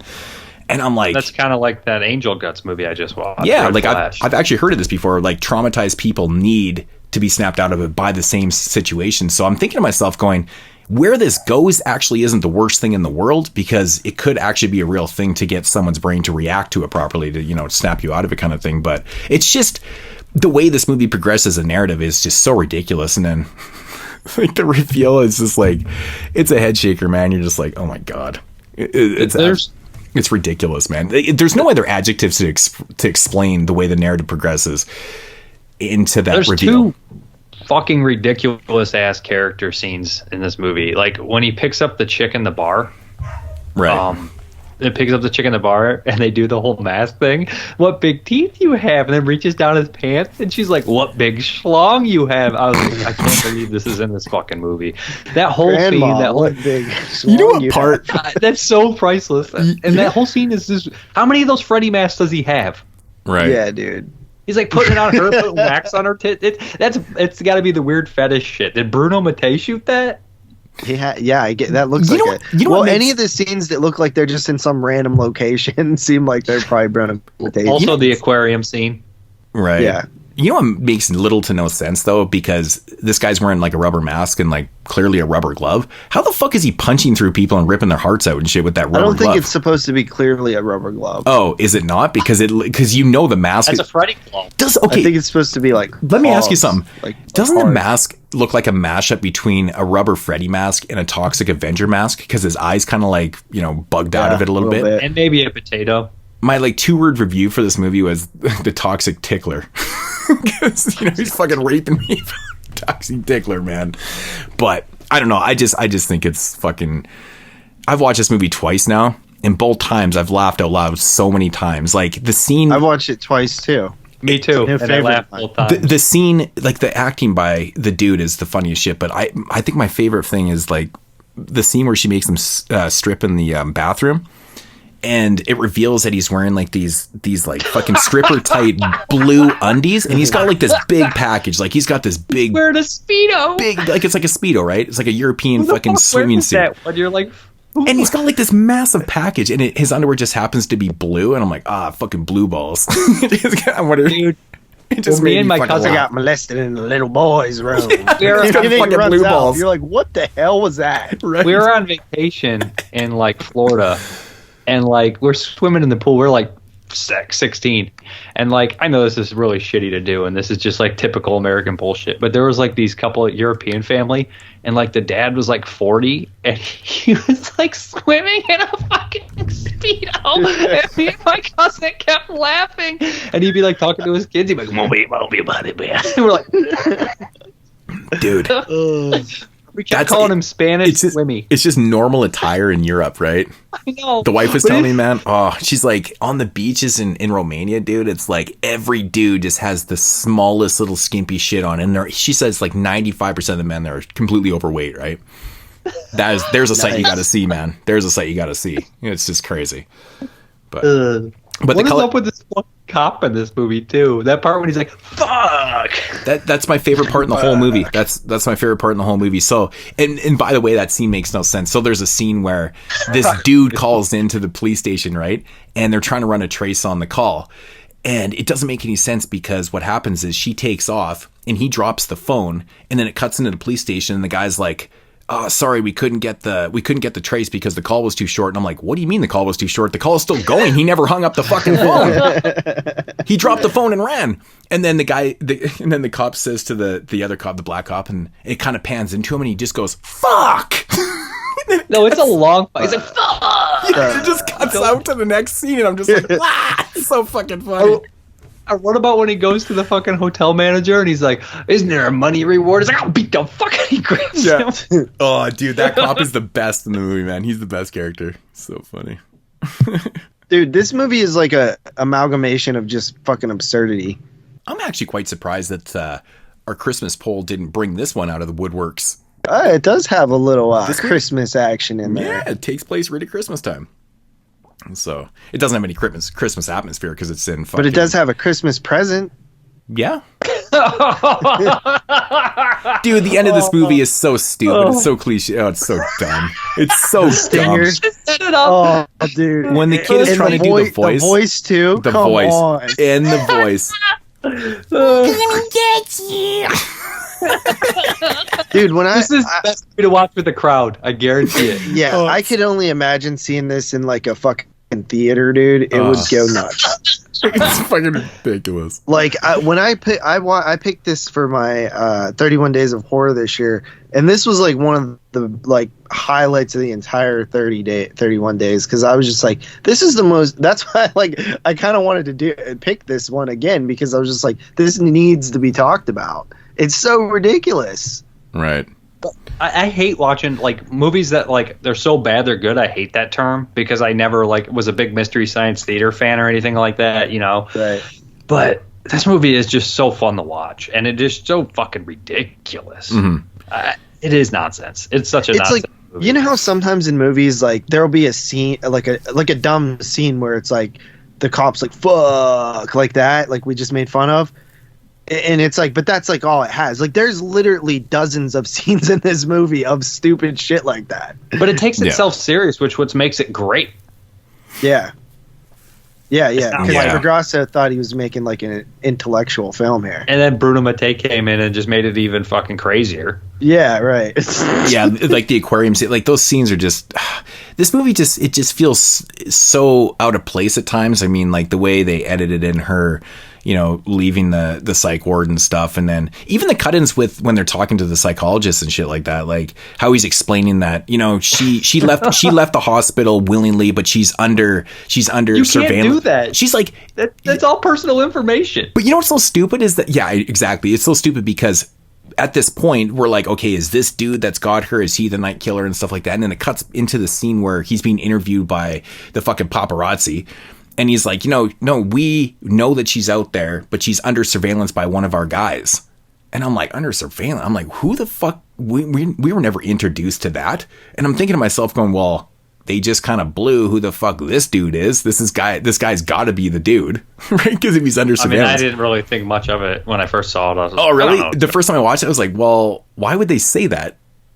He could be lying. He could just be saying. Why would they also say that people were raped and then there's nobody raped? Right. Yeah, well, in the first kills. But, yeah, you're right. I mean, I just thought it was very kind of wish-washy like, people dialogue. that have a problem with, like, the ending of High Tension is going to fucking really hate this one. Yeah, but High Tension's like so grounded and good. This movie's so I know. nonsense that you can't take it seriously from the beginning. It's stupid, but I think this is the funnest one out of the three. Yeah, I agree. I mean, I think personally, man, and you know, we've seen a million types of these movies and shit like that. Like, if you're going to rape and kill somebody, or maybe not in that order, like, before you do some shit, like, are you really just going to take off your mask? Like, they really threw that into the narrative, right? In that scene with Melanie, like, he takes off. Why would he ever show her face? I know it's a plot device for later on because she's amnesiac and she was the only one that saw the face and stuff like that. But like, who actually does that? Like, I can't think like a rapist because I don't rape women or anybody, in matter of fact. But if I was to do some crazy shit, I probably would never show my face just in case by chance she lived and could finger me, right? Finger you. Well, pinpoint me for the crimes. You know what I'm saying? I'm just saying, but like, you know what part I'm talking about? Like, right before it kind of cuts to her in the hospital and stuff, like, he lifts the mask, but we don't get to see the face. Yeah, I mean, that character is absolutely ridiculous too. Like, he's a creep because there's only 2 males in the movie. It's got to be, you know what I mean? They're both creeps, right? And it can't be the dude that's got her at the fucking hotel because they kind of blew that shit. You know, I mean, you got me thinking when he said that and shit. But like, who the fuck shows their face when you're about to do some shit? Like, hey, by the way, here I am. Here's Johnny. It's like, oh, fuck off. I don't even know if he was even gonna kill her. Like, I don't get it because he was obsessed with her, right? Right. But it didn't really matter what he was going to do. He clearly takes off his mask, and she knows who it is. And I'm like, why the fuck would anyone do that? It's stupid. But I get it. It was a plot device. But I don't know. It's a fun ass fucking movie that's literally unintentionally hilarious in a good way. I will say that. Keeps you thinking a little bit. It's pretty stupid. No, I got nothing. Yeah, I'm thinking about. Yeah, I just really wanted to talk about the fuck part. That movie was fun, or that part was funny. It's so damn funny. Molested in a little boy's room, fried chicken and french fries. Fuck. Those are all like some of the best lines in the whole movie. And when the little girl gets the mask, makes me laugh hysterically too. Like, I feel this, who gave her that? Oddly enough, this movie being a Christmas movie could be like the next fucking Nightmare Silent Night, Deadly Night Part 2 with Garbage Day. Like, this movie has just as funny lines in it, man. Yeah, I agree. Yeah, it's like on that level of hilarity. So if you're a fan of Silent Night, Deadly Night Part 2 and the ridiculousness of the dialogue in that one, check out Night Killer. It's right up your fucking alley. It's a little bit more psychological, thrillery. Can't really say that word properly right now because I'm fucking tired and I'm missing my kid's hockey game right now. But and I have no idea why I just said that. I don't know. I miss my kid's hockey game right now. See, this is what we sacrifice. We sacrifice sleep. We sacrifice time with our friends and family so we can talk about fucking Night Killer. Yeah. The only thing I sacrifice is I'm kind of hungry right now. Yeah, I need to go work out too or something to get my head back into this. I don't know what the fuck's going on.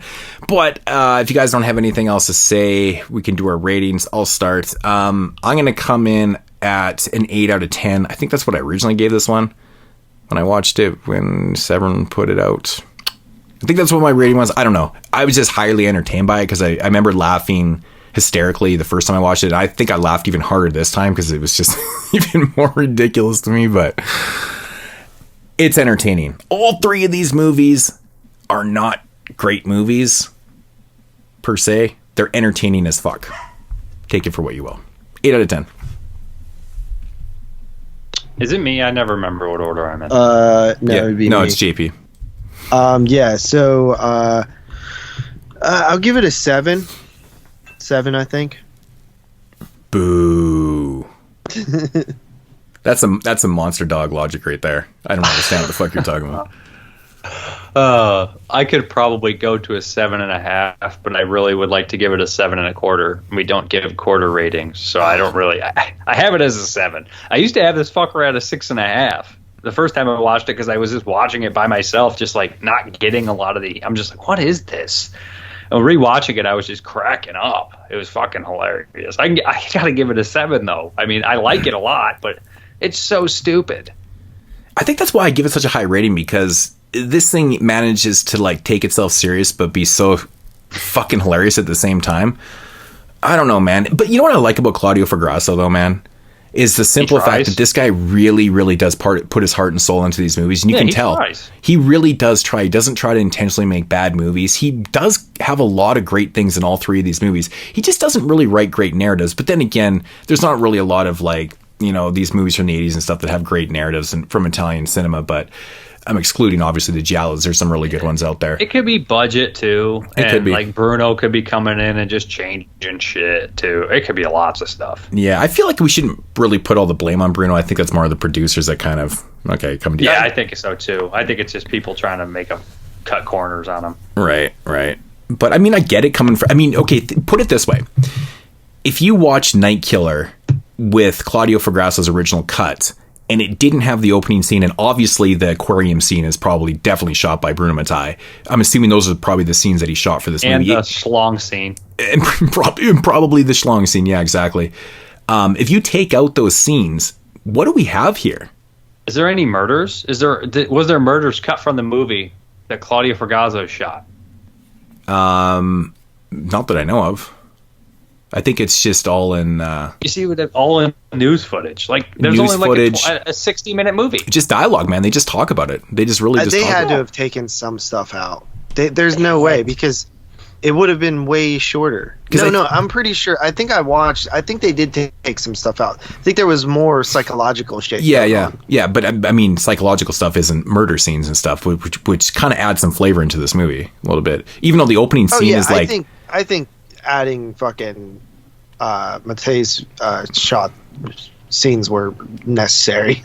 I think they got it right now. Actually forgot to mention how fucking funny that is too. The opening where the one I guess dance director or whatever gets killed and falls from the balcony and shit. Like, the dancers are still trying to end their sequence by doing their poses and stuff, and they're all kind of laughing and they're all kind of still doing it and shit. I'm just like, someone just fell from the balcony with their guts hanging out. The show must go on, Moodz. I'm like, what the fuck? And I love the music, dude. It's like, it's a very typical like Sleepaway Camp 3 shit. A fucking play of Monster Dog. So.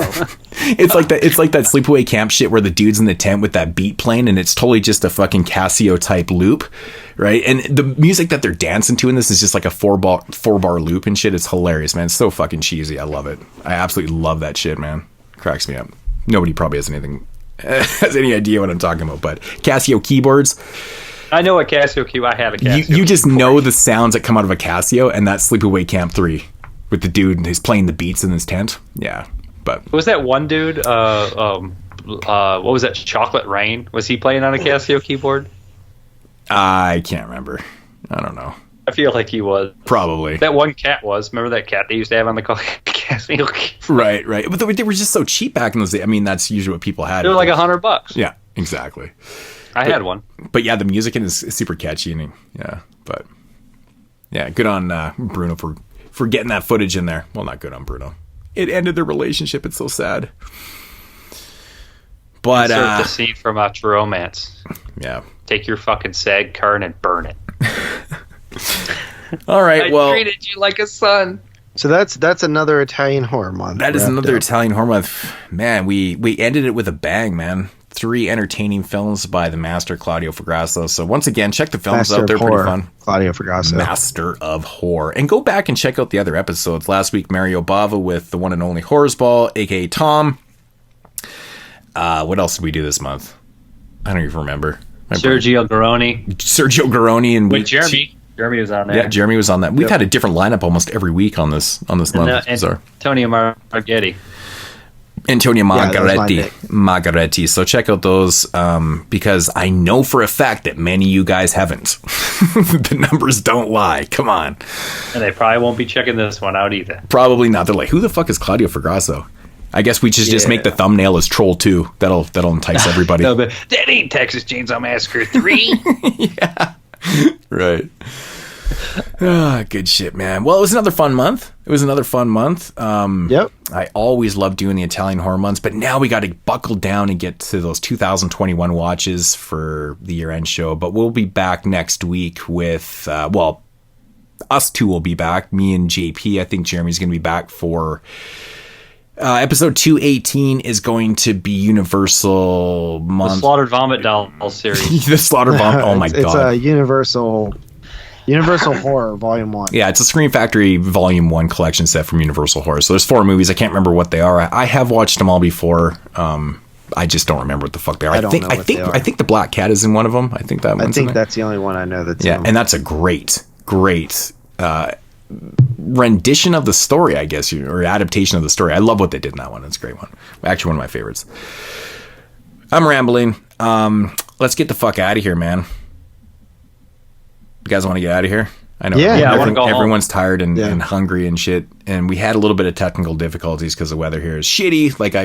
The weather's shitty in BC Canada's right now. burning down to the ground. The weather's bad down south. It's bad up here. It's fucking raining. Scary. It's pissing rain up here, which it never rains this time in November. Just imagine what it's doing down south. So the floods are getting fucking worse. It sucks. I'm not going to get any Christmas presents this year. Fucking weather. Weather's been crazy everywhere, though, lately. It's been fucking nuts. Yeah, it has been really weird, man. Global warming's a real thing. Come on. You can't deny it. This is just not normal. Tornadoes in BC? What the fuck are you talking about? Get the fuck out of here. All right, dudes. Whatever it is, it's going to kill us all. It is going to kill us all, man. It's a head shaker, man. All right, guys. Deuces. Peace.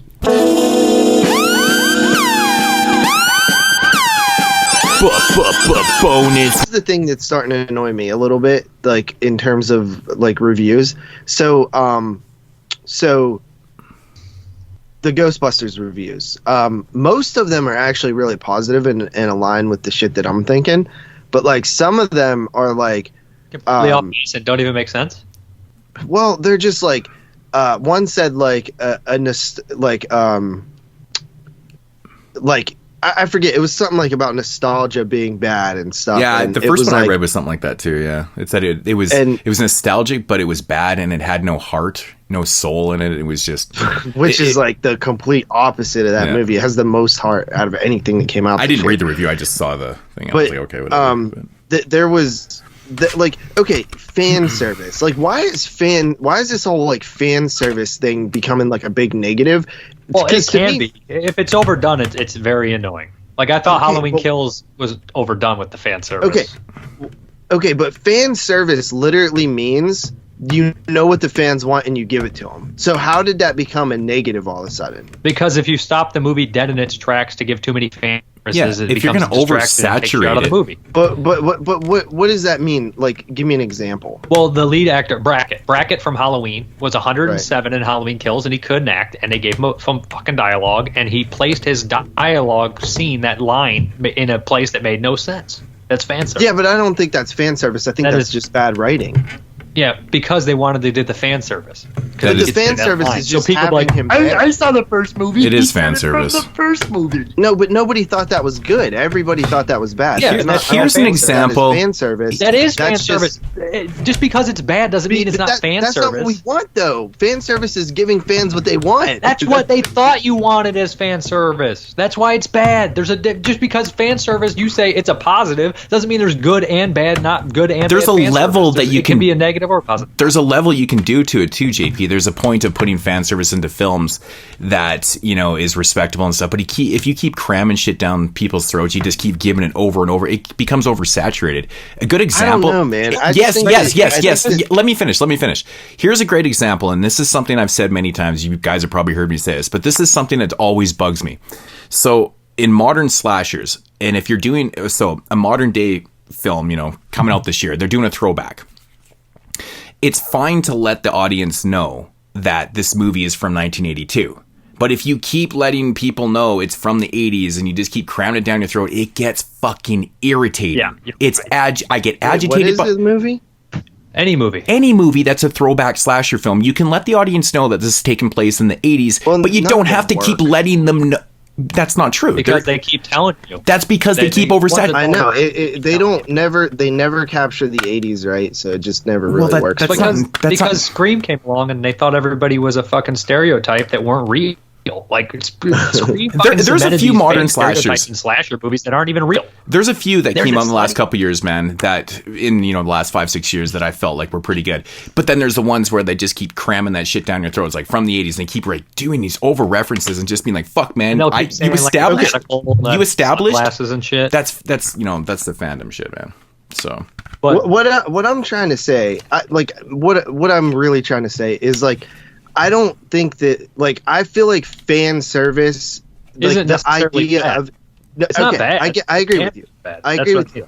I'm saying I feel like the general concept right now is that if you have stuff in a movie that is like what references to things or things that are people are automatically taking it as a bad thing now. And I can see what you're saying there. Like, so yeah, maybe I misspoke. Synth music. People get mad at synth music now, even if it's good. Well, it's like I know for a fact that everything done in Ghostbusters is subtly done and not like in your face and not too much. Yet people are crying because it has references to the older films, and it's just like it pisses me off because I'm like, these are actually like well done. You know, what movie had great fan service, and we've talked about this movie to death. We all like it. We don't think it's as good as the original, of course. But the Dawn of the Dead remake had a great amount of fan service. It had the original cast in there. They all had small roles. They got their original tagline. That was the way to do fan service.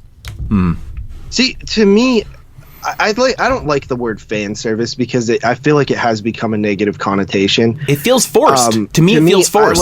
I like things that are what Dawn of the Dead remake. No, I don't think the fan service. No. But you mean in general, fan service? Yeah, even having a word for it, it just feels like filmmakers are forcing this fan service on the fans to get that appeal. You know what I'm saying? Like I just remember before when people would say fan service, like I'm talking a decade ago, it meant like, oh, like the people know what we want and they're giving it to us. But now it's like this. I feel like it turned into a negative word. But to me, having continuity or like references to something that's important to the history of the film, that to me is not fan service. Like in that way, to me, it's just fucking smart. We get it. There's two different fan services. We just said that. Fan service is not necessarily a bad thing, but people are using the term as a blanket negative. Yeah, that's what I think. I think what's happening with people, honestly what's happening with people is that every movie seems to have a little bit of fan service and people are just getting, like, even maybe 15 years ago when you had a little bit of fan service in there, it was here and there. It wasn't in every single film that you were watching and stuff like that, where I just feel like the whole thing has just gotten oversaturated. Now the fact that there's a term for it has just proven the fact that it's oversaturated and people are sick of it. It's also, like you said, a blanket. It's giving people something to bitch about. An 80s film that's a reference to other 80s films and they keep reminding you, but when I'm talking about a sequel, I want connection.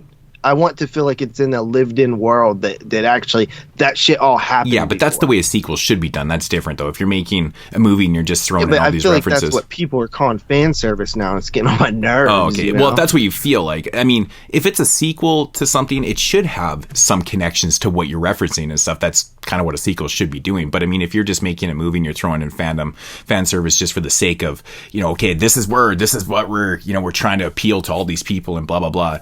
It's forced to me, and I think that's what some people might be bitching about because it's becoming oversaturated in every single film. It's like nostalgia. It seems like filmmakers at a certain point are only making movies to capture that nostalgic feel that these fans had from back in the day and stuff, and that's really what they're kind of building their film around, which I think people are annoyed by because there still can be original ideas, and you could create original ideas right now and put out movies, and they say 20 years down the road, could you imagine? Now they're fucking, using fan service for these movies, but it's probably not going to happen because they're just. We won't be around show. Yeah, so it's, what I'm saying? It's like, that should have just been part of the show. I should have brought that up on the show.